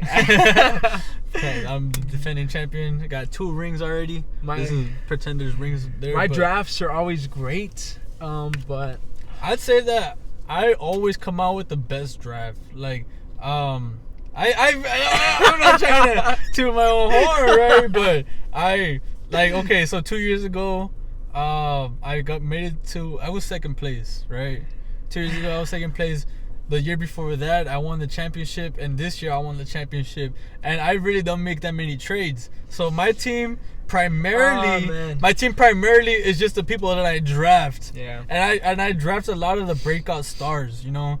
I do. Come on now. I had Jonathan Taylor, and everybody clowned on me for drafting Jonathan Taylor. I had Jonathan Taylor before you. I had him when I personally believe that I've drafted the best rookie for the past 2-3 years. I had CeeDee Lamb and Jonathan Taylor, same team. I didn't draft Jonathan Taylor. I traded for him in mid-season because he was garbage. I think I traded Emmanuel. This was 2 years ago, by the way. Sanders. I traded Emmanuel Sanders. This wasn't this past year. It was yeah. 2 years ago. I traded Emmanuel Sanders in mid-season because Jonathan Taylor was predicted to be one of the best running backs, and he was dropping maybe 8-9 points a game. Mm-hmm. So I just traded for him, and I mean they they accepted it, and I was like, wow, I didn't expect much. And then he just started dropping 30, 40 points a game. Yeah. Like, that was outstanding. And I drafted CeeDee Lamb. CeeDee Lamb was the best wide receiver before Dak Prescott got hurt. Yeah, he was. And that was saddening because so many people were offering me trades, and I just denied them for an unfortunate event. Like, it just hurt. Because CeeDee Lamb, I don't think he was ever a starter on my team after that. Yeah, I mean, okay, so who drafted Jamar Chase? Okay, look. Oh, so, Jamar Chase is one of the best rookie wide receivers all time. I'm not gonna lie, I don't even remember my team this year. So I had Stephon Diggs. So I went really wide receiver heavy this year. We had 2 leagues, Yeah. so I might get confused, but yeah, we had 2 leagues. We have one with 10 people and one with 8. But one of them's a keeper league. It has a keeper. The 10 team league has a keeper league, so we keep 3 players. Fuck all that, right? So, a lot of the team people on our league call me stingy with my trades. Everybody says that I don't. My trades are unfair. And I don't like to trade, and nobody really wants to trade with me. But that's because I know what the fuck I'm doing. I know what I'm doing, and I only make trades that are suitable for me. You know, why would I make your team better? You know. And the only trade that I really made this year was Mark Andrews. Oh, you traded him with me, didn't you? No, I traded for him. Didn't you? Oh no, you traded. I traded. Cause you traded. I traded Mark Andrews. I traded him. I traded Marvin Jones. Oh yeah. It was with Hercules. Yeah, I remember. In return, I don't remember who exactly I traded, but in return I got CeeDee Lamb and Mark Andrews. Yeah, I remember that. And they were 2 big contributors to my team. This past season, I had Josh Allen as my quarterback. Mm-hmm. I think I had, who were my running backs? I had Javonte Williams as one of my running backs. Mm-hmm. Oh my god! But he's gonna be a breakout. He's splitting touches with Melvin Gordon at the moment. Mm-hmm. They re-signed Melvin Gordon. Yeah, they re-signed him. That sucks. Melvin Gordon won't leave, man. Yeah, I know. But bro, I drafted Christian McCaffrey again. Oh my god! I drafted Christian McCaffrey 2 years in a row. Do not draft Christian McCaffrey. Don't draft him first. He's obviously not a first pick. I think he's a top 3 though. No, I would not draft him top 5. I am scared of Christian McCaffrey. You know. No, I think I would draft him if I had the 8th spot. If I had the 8th spot and he falls to me, I'm drafting him because the upside outweighs the risks. You know, but he has been so susceptible to injuries this year. Who knows if he gets the same workload? I don't know if he gets the same workload because they still have Chuba Hubbard. They still have DJ Moore. Yeah, but I mean they seem to. I don't know why would you risk re-injuring your star player if you see that he can't sustain that workload anymore? You know? I get you. Hold on, wait. We're not gonna talk about every single team's fantasy right now. Okay. We'll get into that later. I believe as the football season gets closer, we'll have like a specific what's it called? Yeah. Okay. So category for just the football and the fantasy relevancy of all the players, and just in case you want to see our mock drafts and everything. Yeah. But right now we're gonna talk. Sorry. Okay. Right now we're gonna talk about the easiest. The schedules released, so we're going to talk about the easiest to the hardest schedules. Okay, so we're going to talk about, today we're going to talk about the Dallas Cowboys, which works out great for us because both of us are Dallas fans. We're Dallas fans, so this is our team. You know, this is a team that we're the most knowledgeable on, at least for me. I mean, I keep up with the league a lot. I know like a lot about the league, but this is a team that I'm most knowledgeable about. And I'm very excited for this season. We have the easiest schedule. We're tied with the 31st with the Commanders. I almost said Redskins. Well, we're tied with the Washington Commanders because they changed their name. Yeah. We're for the, I believe our percentage is a 4.467 win percentage of our opponents. Yeah. So we have it's 4.62. We have the easiest schedule in the NFL this year. Hopefully we could get a good record. So yeah. So basically we're gonna go through all the we're gonna go through the schedule. Yeah. And we're gonna every podcast we're gonna talk about a different team. I don't know if you want to talk about one team because that would We'll be talk about like the- 32 we'll- weeks, or would you want to talk about the NFC East as a whole? Because the NFC East Nah. had the easiest schedule entirely. I say like we- all of the NFC East. Maybe we could do 2 teams. 2 teams per Yeah, week. 2 teams. So it'd be we take, like, we'll do the 16 Commanders and the It would take and the like Cowboys. 16 weeks, so that would be 4 months. 4 months. Yeah, Um, that we will squeak it out. Because it's We'll May, barely make it. June, July, August. Yeah, I think we'll make it perfectly on time for. Yeah, it'll if work out not, perfectly. then during like one of the We'll during the double last up. weeks We'll we'll double up. like do 3 teams or something. But We'll right now we'll double start for up. 2. We'll talk about the 2 easiest schedules in the league at Yeah. their opponent win percentage of a .462, which is less than 0.5%. Pull up the schedule. Okay. Yeah. The Dallas Cowboys and the Commanders. So let's talk about the Cowboys real quick before he pulls up the schedule. So I mean the Cowboys, their offseason was interesting to say the least. I mean we had a lot of losses. We lost Randy Gregory. We lost Amari Cooper. Oh my God. The moves that the Dallas Cowboys have made this offseason are very infuriating. Like, and that stems all the way to the draft. That stems all the way to free agency trades that we made. What we got in return for Amari Cooper. So the fact that okay, we traded a 1st round pick for Amari Cooper, and all we got in return was what, a 4th round pick, a 5th round pick, just one, not even a package. It was just Amari Cooper for one 3rd day pick. You know, and the fact that he took a pay cut for the Browns, like, are you serious?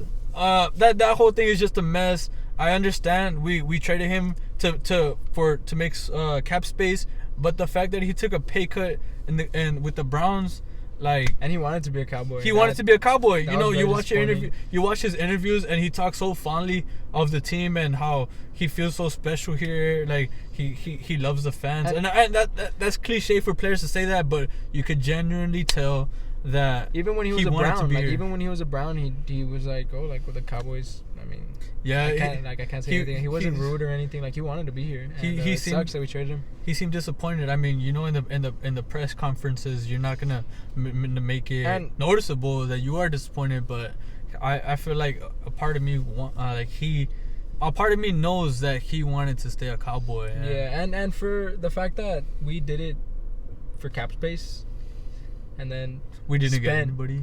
no cap space. Like, I I mean- thought that was horrible. I mean, the only logical explanation I can see is, okay, so Trayvon Diggs is up for a contract after this year. Yeah. I think we could resign him already. we probably could resign him. Well, this is his 3rd year, so Trayvon Diggs is coming up. CeeDee Lamb is on that same class. Yeah. You know, we're We gonna have- have we some have- players. yeah, we have a lot we're of gonna have players some to players, play. and then Micah the year after that. Like we have some players to resign. That's only- the only real logical explanation that I have to it. But the fact that Amari was so willing to take a pay cut for the Yeah. Cleveland Browns, I mean, that just shows the kind of player that he is. He wants to win, and I think I'm rooting for him.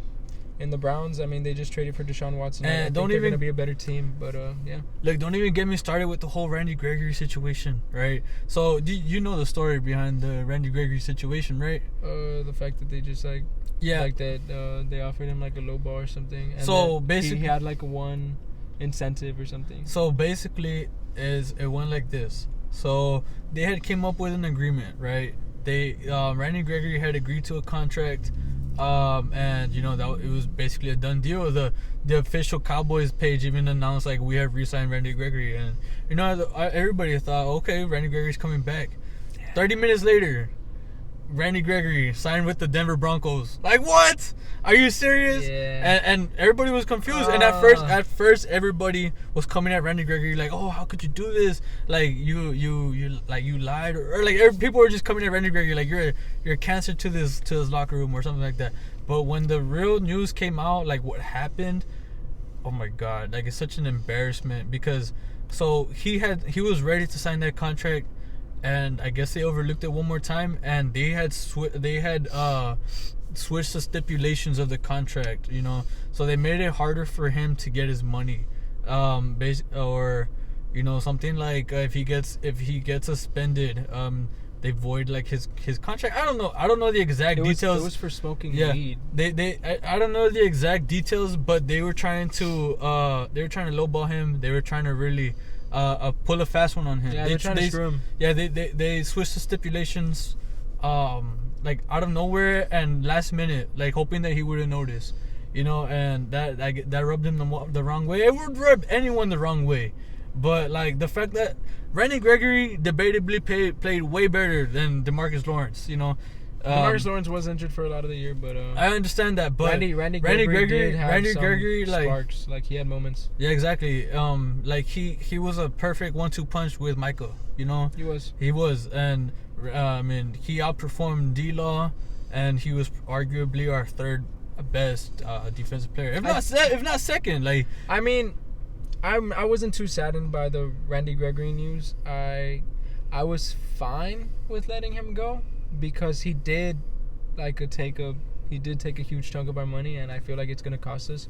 I truly believe in growing through the draft. Mm-hmm. Obviously, you're not gonna get a player it's rare that you're gonna get a player that has the same type of impact that he has, unless you get Micah, like, again. It sucks, man, because we went through a lot with Randy. Yeah, we went through, like, we took a big chance with Randy, and I'm not saying he owes. I don't have anything against him. He doesn't. The Dallas Cowboys screwed that one up. The Dallas Cowboys did screw that one up big time, and that's all on Stephen Jones. All on Stephen Jones. You know. But let's talk about the schedule. I have it right here. I pulled it up. What do you want to go through every single game? And so yeah, so we're just gonna go through the playoffs. We're gonna make. I mean, not the playoffs. The schedule. Predict the record. We'll predict the record. We'll go every game and we'll talk about it, right? So first game. Bay. Yeah. Again. Season opener. Yeah, 2 years in a row. America's team. You know, what can I say? People just love to see the Dallas Cowboys on primetime. Seems like we always play on primetime week 1. I remember 4 years in a row we played the Giants in Sunday Night Football week 1. True. When the Giants were good. Yeah, exactly. Yeah, when they had Eli. America loves us. What can I say? So we're playing Tampa Bay, and we could possibly be the last time we play against Tom Brady. You know, the greatest of all time. He is the GOAT, undisputed. I mean, there's nothing else you can say about Tom Brady. You gotta respect him whether you like him or not.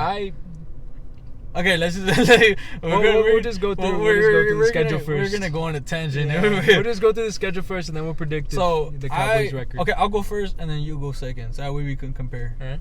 So week 1, Tampa Bay. I don't know.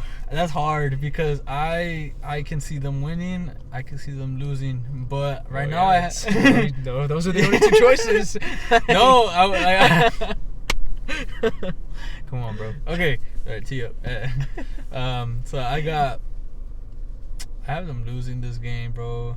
As much as I want them to win, we just lost so many pieces, and I think it's gonna take a while for our new core to really gel. I agree with him. I think that this offseason the Cowboys got worse. Mm-hmm. Especially now that we're not going to have a wide receiver 2. Yeah, Michael Gallup is not coming back by that time. I don't actually believe he is. And we lost Cedric Wilson too. We lost Cedric Wilson. Mm-hmm. So there goes our Tolbert. Top. I mean, Tolbert might be all right. I mean, I don't see him. I think he's gonna be a great wide receiver, especially if Michael Gallup's out. I think he's gonna be a great wide receiver 3. For when Michael Gallup comes back, he's gonna be a great wide receiver 3. But for now, I don't know. I like I said, it's gonna take a while for this team to really gel. You know, because I mean, especially with people. Especially with our new addition, we didn't even really talk about the draft this year, but Tyler Smith, you know, I think he's gonna be a good O-line. I don't know about that. I think it's gonna take time for him to develop. You know, it's gonna take him a couple, maybe even the whole year to really come into his own. I mean, obviously. Look, the thing with Tyler Smith, I was doing my homework with him. You know, he's a very he's a very powerful man. An animal, bro. Like he's an animal, but his technique needs a lot of work. He does. It's sloppy at times, and that the sloppiness causes him to create He penalties. creates penalties, a lot of holding penalties. So for now, I think he's a glorified Connor Williams. You know. yes, but at the same time, I think Travis Frederick Mm-hmm. also came into the league like that, didn't he? I don't know. I remember. Look, I I wasn't remember- a huge Dallas fan when Travis Frederick I was remember- drafted, but I think he came into the league with the exact same type of like problems. I remember Connor Williams. I remember Travis Frederick was regarded as the best lineman in the draft. Yeah. So and he was drafted pretty early. I mean, we could have gotten Linderbaum, but you know, Yeah, we could have gotten Linderbaum. He went to what? To the Saints? no, the Baltimore Ravens. Oh, dude, the Ravens had an amazing draft. We'll talk about that another day, right? But they had an amazing draft. But we'll do the record together, and I too believe that they're gonna lose against the Tampa Bay Buccaneers. yeah, so I mean, their first 2 weeks are pretty tough. In week 2, we got the Cincinnati Bengals. Cincinnati Bengals. Yeah, I mean, I say it's gonna be a shootout, but I think Cincinnati, they're coming off a great season. I think they're gonna win that game. you wanna go through it first, and then we'll talk about it after. Yeah, like go Alright. just tell them the schedule.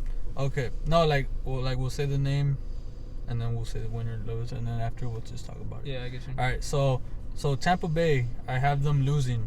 Yeah, I have them losing. Cincinnati, I have them starting 0-2. I have them starting. I have them starting 0-2, and then that's when the media is gonna start clowning on them boys, right? Yeah. But then we got the New York Giants. We're gonna win that dub. I think it's gonna be a close one, but I think we win it. Yeah, the Giants got a lot better this year. So Yeah, I mean they still have Daniel Jones. yeah, no, okay. The Washington Commanders. I have to get used to saying that. I say we take that one too.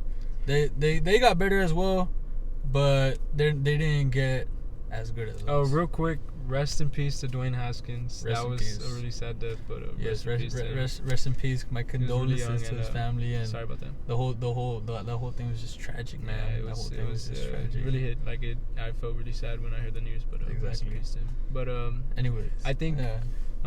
moving on, I think the Cowboys will beat the Washington Reds. Not Red. The Commanders. Not the Reds. The Washington Commanders. Yeah. Sorry, I'm still getting used to the name. But, Yeah, me too. Yeah. So at the 4-week mark, we have them going 2-2. 2-2. So moving on, the week after that, they got the LA Rams. That's the a no. LA Rams. That's a no.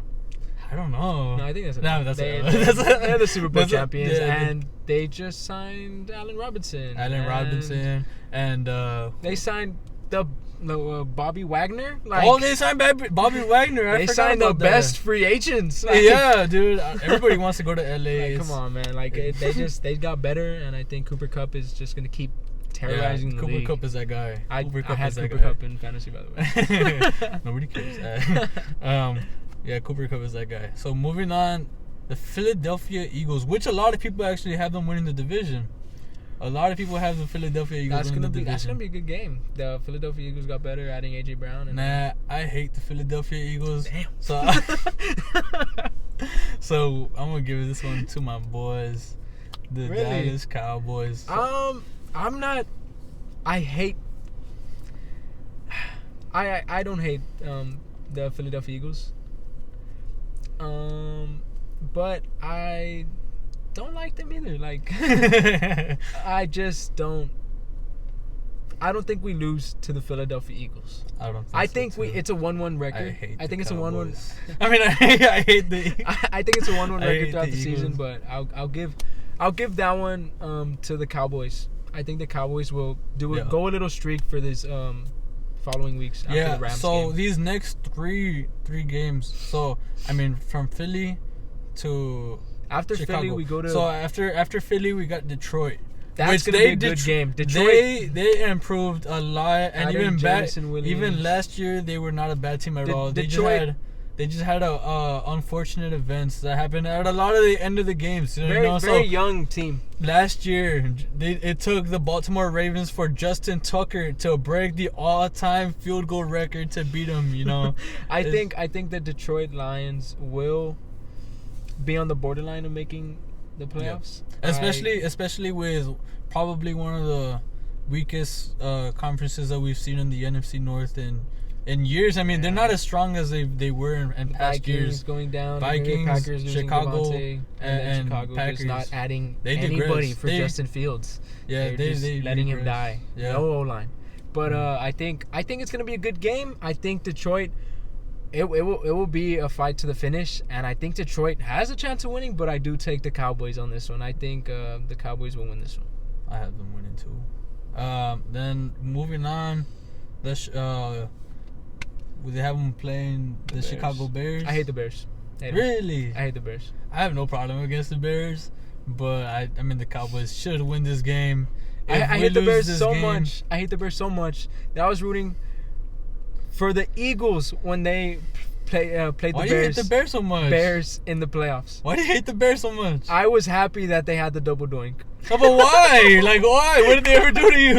I just don't like the Bears. Oh my I just don't god! like the It's Bears. just naturally deeply rooted inside you to not like the Bears. It is. I just don't like the Bears. I've been to Chicago. I love Chicago. Really? I just hate the Bears. You just don't like the bean. You don't like I've the been big to the bean. I've been to the bean. It's beautiful. You found the bean. Shut up. I've been to the bean. You know. Must be nice. I've never been able to find the bean. I actually went to Chicago when Chicago Freestyle came out, Yeah. and I remember I was at the Bean just replaying that song. I was like, Alright, so yeah, okay, it was- so I fuck hate this, fuck the Chicago. Bears. That's where we've gone. Screw the Bears. Yeah, fuck the Bears. Cowboys dub easy. Yeah. I think it's gonna be 100 to like 5. Yeah, fuck the I don't Bears. know how the hell Fuck they get Justin 5, but Fields. you know. Fuck David Montgomery. I'm actually a fan of Justin Fields. I don't hate Justin Fields.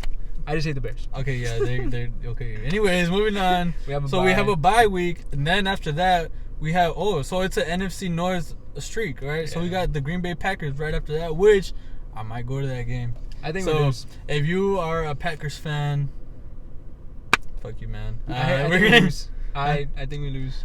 You think? No, I don't know. I'm not gonna bet against I don't Aaron know Rodgers. because okay. So they lost Devontae. They did add some wide receiver pieces, but I think none of those wide receiver pieces that we know of. I mean, Christian Watson can be a good solid replacement for Devontae, but we just don't know it yet. I don't know who Aaron Rodgers is really going to be throwing to that could replace that productivity. They do still have a solid defense. They do. They lost Darius Smith. Darius Smith. That was, I think, their only loss, wasn't it?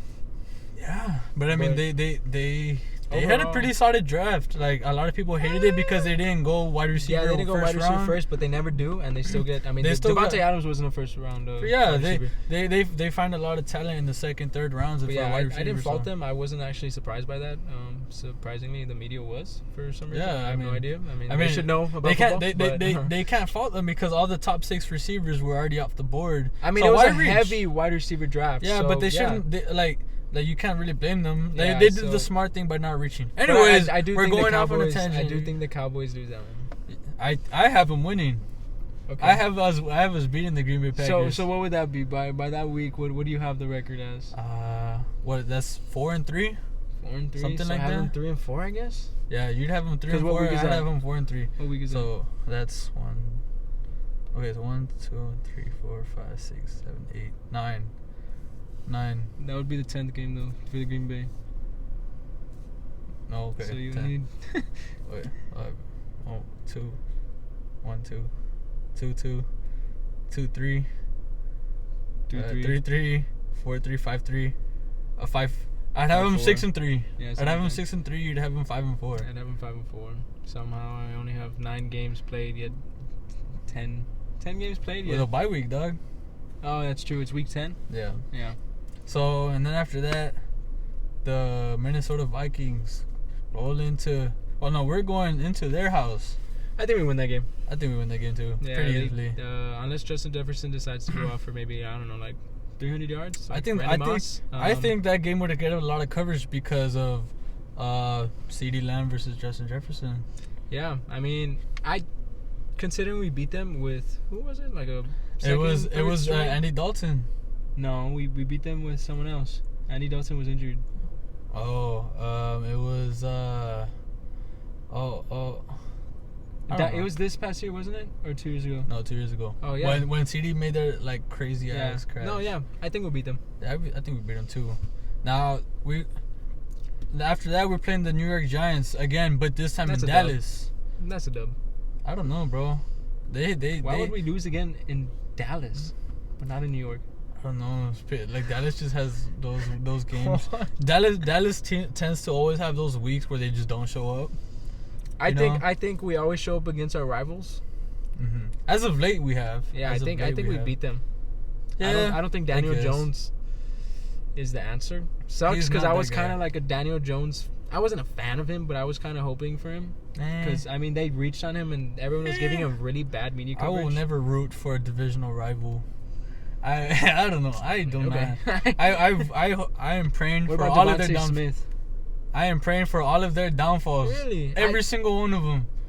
I mean, I have them. I can't hate them. I can't hate the player because I hope they're all busts. I can't hate the player because of the fantasy relevancy. And so I have Jalen Hurts on my team. I hope Jalen Hurts. I hope AJ Brown falls off a cliff. Wow.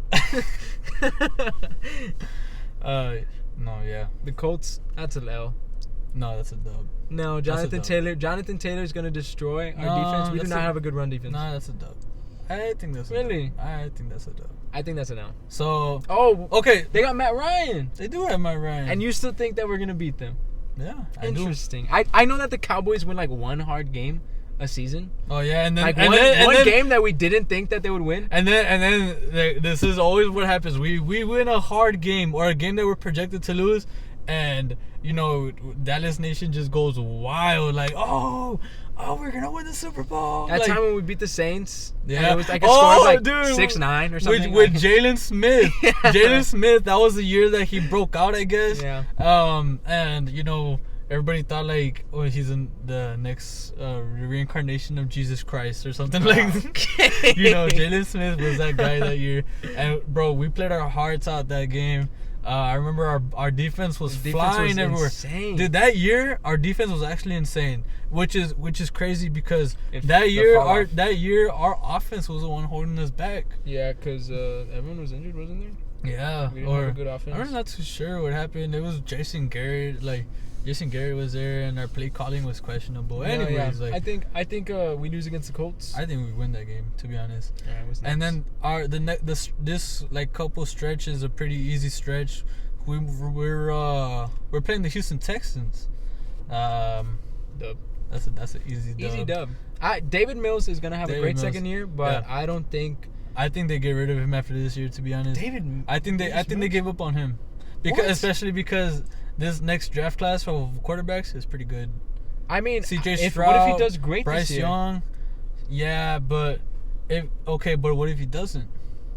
I guess it's a make or break year. It's a make or break for him. I mean, I know you can't pass up on Trevor Lawrence, but that's exactly what happened. Like Gardner Minshew was playing pretty good. Like he was playing pretty good. He got injured. They replaced him with Trevor Lawrence, and I'm not saying that's a bad thing, but in this league, they will always take the bigger talent. You know, Davis Mills is pretty good. If he probably would have waited one more year, he probably could have been a first-round quarterback. He declared early, and I mean that dropped his stock. But I think he's gonna have a good year. But I guess it is a make or break. I'm just saying, if Bryce Young or CJ Stroud are available for the Texans, I don't think they hesitate to pull the trigger. All right. What's after that? So after that, we're playing the Jacksonville Jaguars. I don't know. I think they got a lot better this year. I don't know how to. I mean, they messed up the entire wide receiver market. Oh, bro, they screwed it. With Christian Kirk, that was the worst contract that they could have possibly done. You know, they made him the highest paid wide receiver when he does not really deserve it. Well, that was broken like fast, right? Because of Devontae and because of Tyreek and you know just many other. Oh, they gave Stephon Diggs a contract as well. Well, the Buffalo Bills, but it wasn't like. I think we win that game. I think Trevor Lawrence is still young. I don't know if he could. I will say that. I mean, when we do get to Jacksonville Jaguars, I do have them improving pretty good. I I'm not gonna get into it, right? But they will win a considerably So do they more win or amount of lose? games. We're gonna win, but That's a dub. that's a dub. But it won't be as easy as people No, think. yeah, it won't be easy. I think they're not gonna be the last team in the league. Exactly. The Philadelphia Eagles for the second time. I think we They're in lose that game. Dallas. I I think would we lose that not game. be surprised if we lose this game, but I'm gonna give this to our boys because I hate the Eagles. I think we lose that game. I think we lose one game against the Eagles. Yeah, I don't know. I hate the Eagles. That's a dub for us. Then the final two games, we got the Tennessee Titans and the Washington Commanders. Tennessee Titans, I think we win that game. I think we win that game as well. I think I them think without AJ Brown is just horrible. I think hot take. By the time this game rolls around, which is week 16, I think the Tennessee Titans replace Ryan Tannehill with Malik Willis by this time. I think the Tennessee Titans. I mean, they have Derrick Henry. Yeah. I don't think they're gonna be a first. What were they, first in the? They were the first in seed. the conference. Yeah, they were the first seed. I don't think they make the playoffs. You don't think they make the playoffs? I don't think they make the playoffs. Damn, that's a hot take. It might be. I don't think the Tennessee Titans will make the playoffs. I wouldn't be surprised, and I think that I know Malik Willis is a project quarterback. He's not projected to start all of this year. He could have a Patrick Mahomes. I think they might use this year as like just a fundamental year where he's learning. Yeah. If they do struggle, he will take over by this time, especially if they have nothing to play for in the final 2 weeks. Yeah. I don't know if they'll drop out of the playoffs completely because you can't really count out Derrick Henry like that. Well, I'm not counting him out. I'm just saying that I've never seen Derrick Henry get injured the way he did. Mm-hmm. And I mean, he missed a lot of time. I mean, he did come back, but Ryan Tannehill is not that guy. Ryan Tannehill, he's a Texas native, and I root for him, but I don't think he's gonna get them over the hump to win a Super Bowl. I mean, he's a receiver transition quarterback. I think he's a good quarterback, but he's not a great quarterback. Yeah, he's just enough to get the Titans over. I mean, not to the playoffs, not winning it. Exactly. Yeah, but, what's the last game? So okay. Yeah, we'll get into them later. Yeah, we'll get into when we the talk final about the game of the season, week 17. We got the Washington Commanders versus the Dallas Cowboys. That's a dub. That's an easy dub. Exactly. Especially, I don't know how long Chase Young is projected to miss. I think he should be back. He did tore his ACL. Starter. Really? I think he should be back by the beginning of the season. He tore his ACL in the beginning of last season, right? Yeah, he was out. He was out before we faced him. So yeah, he should be back by then, right? But yeah, again, I don't know. I think the Washington Commanders have a solid team. I mean, I think they have Scary Terry. Yeah, I think they're last in our. Yeah, they don't have that quarterback. I mean, who do they have? Carson Wentz. Taylor Heineke. No, they have Carson Wentz. What do you mean? They have the accountant. Huh? Taylor Heineke, the accountant. Yeah. I think he's a great quarterback. Wait, hold on. I don't think he's a great quarterback. I think he's a fun quarterback. Fun. He's a very fun Tyler? quarterback. Taylor Heineke. Taylor Heineke. Heineke. Yeah. I think he's a very fun quarterback. That's how they call him. I mean, he almost beat Tom Brady. Like, yeah, he did. That was insane. He almost did beat Tom Brady. I think, that was the whole dude. drive and everything. If they would have beaten the Bucks that year, like that, the Super Bowl champions. No. They almost beat the Super Bowl champions. They almost beat the Super Bowl champions. That would have been insane. If they would have beaten the Bucks that year, we would be talking about a Chiefs dynasty right now. Oh, I thought because cheese. No, I was like, that was cheese. A Chiefs dynasty right now because if you think that they would, I don't know. I feel like it would have made everything go weird, and I don't know. I don't know if the Chiefs would have still made it, but I think the Chiefs. Oh man, yeah. I mean, what is the Buffalo Bills? What? But they ended up winning. Like the who else? Who did the Bucks beat to get there? The Bucks beat. Okay, so they beat the Commanders. Or yeah. Were the Redskins or the football team at that time? They were the football team at that time. Yeah, they're the Washington football team. They beat the football team. They beat. Where did they beat? In the Rams? Oh, they beat the Saints, Vikings. No. Bro, I don't remember. Cowboys. No, they didn't. I don't know who they beat. I don't remember who they beat. They beat in the conference. Oh, in the conference finals, they beat The Green Bay Packers. the Green Bay Packers. I think the remember Green now. Bay Packers would have No, they gone would- into the final. They would have gone into the Super Bowl. Gone into the Super Bowl. I don't. It would have been a shootout. I think it would have been a great game. Dude, that would have been insane. Patrick Mahomes versus Aaron I Rodgers. think that would have been a great game. That would have been Because that's the year that Patrick Mahomes had no line. Like everybody exactly. got COVID. Yeah. And he was running his life away. And it would have been He made that it would have been a great better pass. matchup. It would have been a better matchup for him because that year the Green Bay Packers didn't have a good the Green Bay defense. Packers did not have a line at all, a D line at all. Like Yeah. they had like the worst D line in the NFL. So Yeah, I remember. It would have been they had a good matchup. defenses. Like, huh? I think they had. I remember they had one of the worst defenses. Yeah, exactly. That was one of the reasons why they lost. Or The was reason that they lost this year was because of their defense. special teams. It was their special teams. Yeah. Special teams. They literally lost to the 49ers because On of a us blocked punt, special bro. team. On their blocked punt, and then they missed field goals. Aaron Yeah. Rodgers will never Hold on. catch a break, yo. All right, so our Cowboys schedule. My record as of now. Let me go over really quick.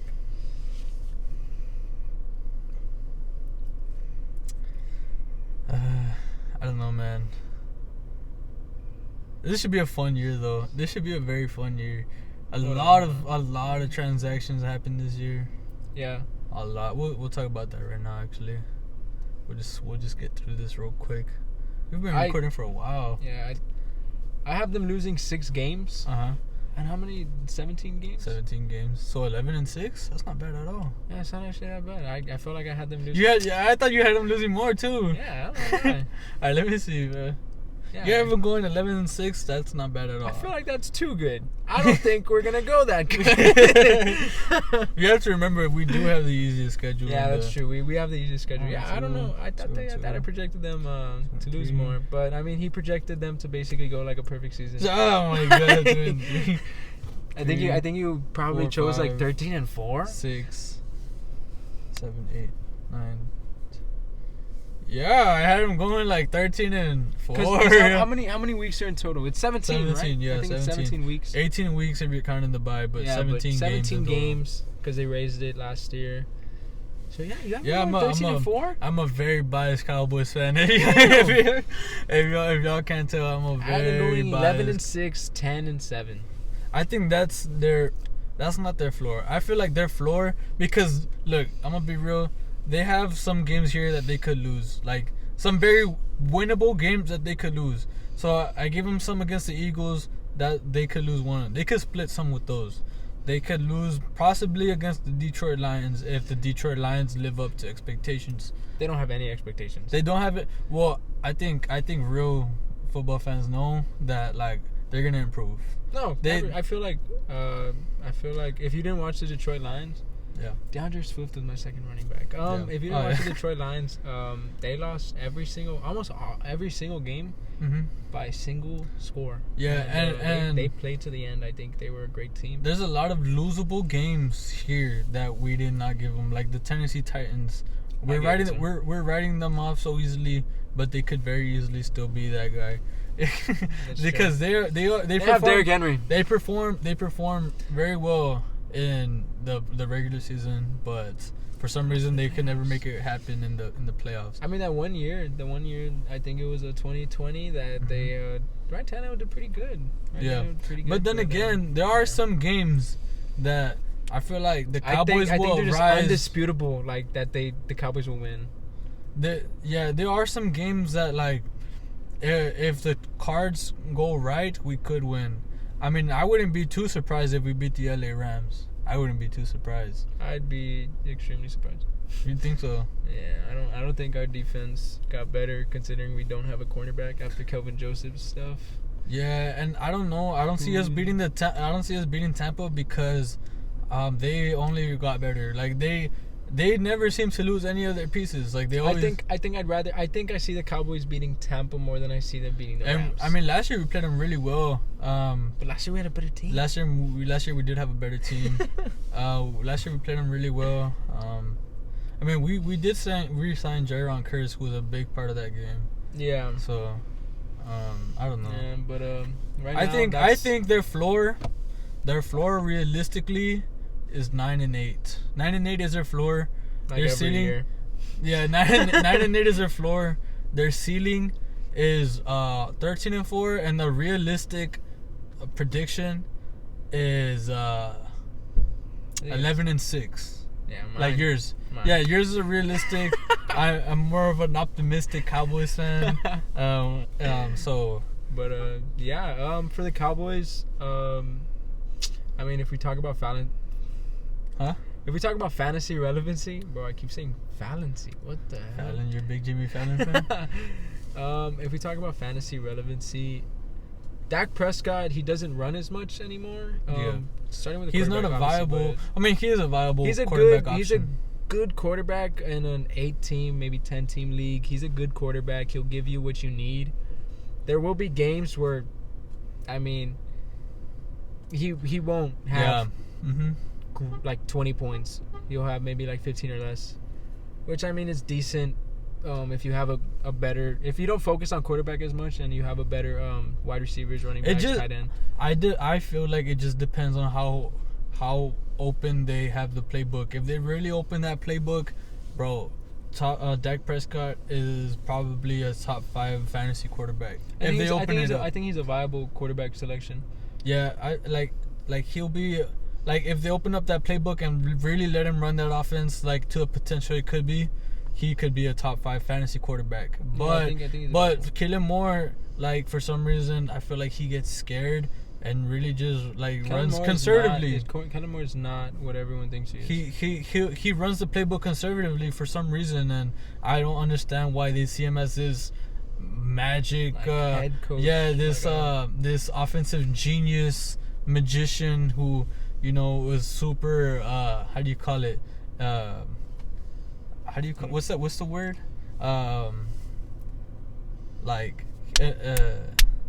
He reinvents the playbook or something. Like, no, he's not that guy. He's not a prophet. Yeah, he's not a prophet. But I think the only viable wide receivers, if Michael Gallup comes back, I think he's a great maybe flex option. Nah, I feel think like he's a decent flex option. He's not a wide receiver too. No, he's not. I think CeeDee Lamb, wide receiver 1, wide receiver 2, he's lowest. That's his floor. Yeah, I say he's a low wide receiver 1, high wide receiver 2. Yeah. High wide receiver 2, with upside of being a wide receiver 1. For tight end, I'd say Dalton Schultz is a good tight end. Okay, going back to CeeDee Lamb real quick. I say he'd be a viable option in the 6th round, 7th round. CeeDee Lamb. Yeah. In the 6th, 7th round. Yeah. Are you sure? Yeah. For real? Yeah, because I don't think CD falls out of the top. So first rounds, you got all your top players. You got. I don't think he falls out of 4. You don't think so? You don't think so? 5. I don't know, man. Maybe people will draft him higher because of the loss of Amari Cooper. In his rookie season, I think I drafted him in the 8th round. And you're saying he's gonna be 7. I didn't say 7. I said 6. 6, 7. It's recorded. We have evidence. We got the evidence, bro. I don't know, man. I think he's. They don't really utilize him as much. They don't really utilize him to his full potential. They're going to. He's literally their only wide receiver right now. Like, I sure hope so. And Tolbert. I sure hope so. I think Tolbert's gonna be a surprise pick. I mean, you could pick him in the later rounds, like at the end of the draft when you don't know what to pick. But I think he's. Nah, he's gonna go undrafted. He's obviously gonna go undrafted a lot. But if Michael Gallup is still out, I think he's a great selection in the later rounds. I think he's an underrated selection. I think he's gonna have a good season if Michael Gallup is out. Who, Tolbert? Yeah. Yeah. I'm not too mad at that. But Dalton Schultz, tight ends are hard to find, and I think he's a great tight end. Dalton Schultz finished in top 5. Yeah, tight ends are hard to find, but I think he's a great tight end. Like. Yeah, Dalton Schultz finished as a top 5 tight end this year. Our defense. No, let's not talk about defense. Oh, we're talking about running back. Yeah. Ezekiel Elliott is not. Zeke dropped out of the first round running back conversation. I think he's.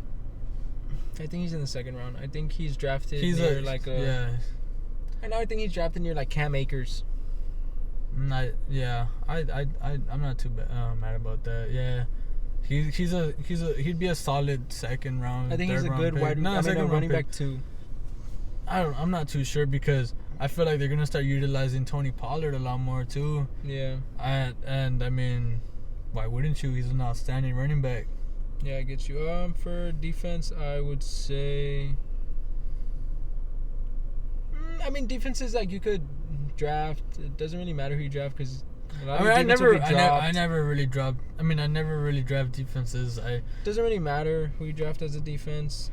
Obviously you want to get someone good, but I think the Cowboys are streaky.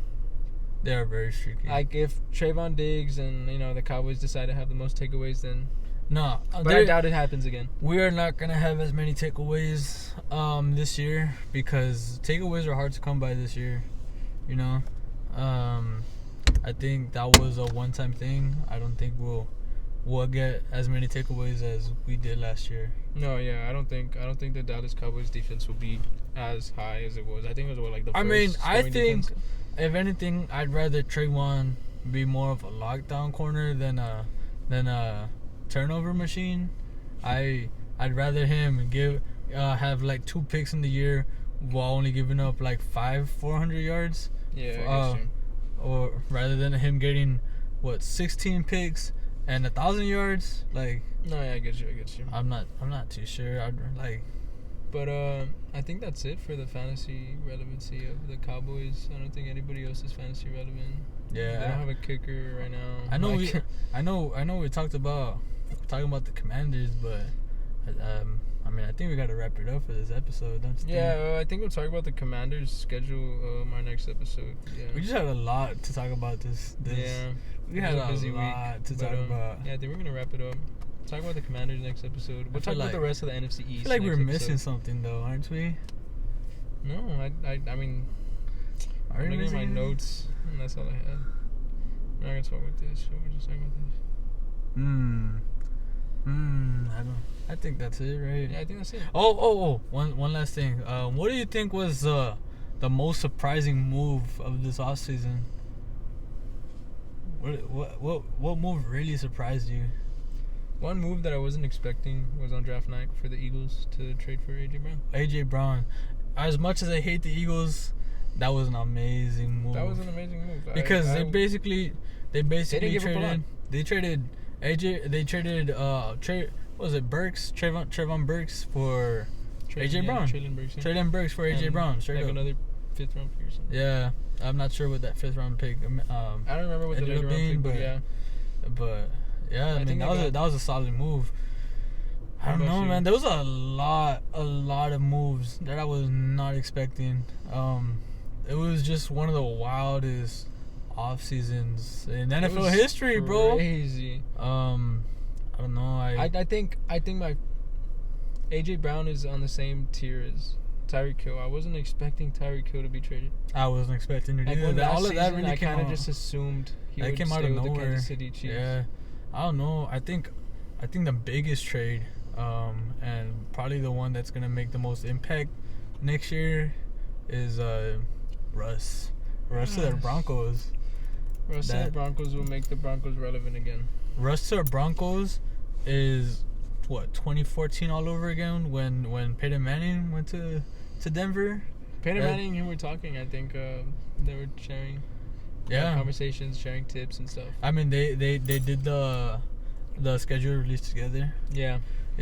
So I think Russell Wilson will have a great. I think the Denver Broncos will easily be one of the best teams in the league. Just I think so too. The fact that they got the fact that the AFC West is so stacked though. Devontae Adams, dude. Oh my gosh. I don't know that whole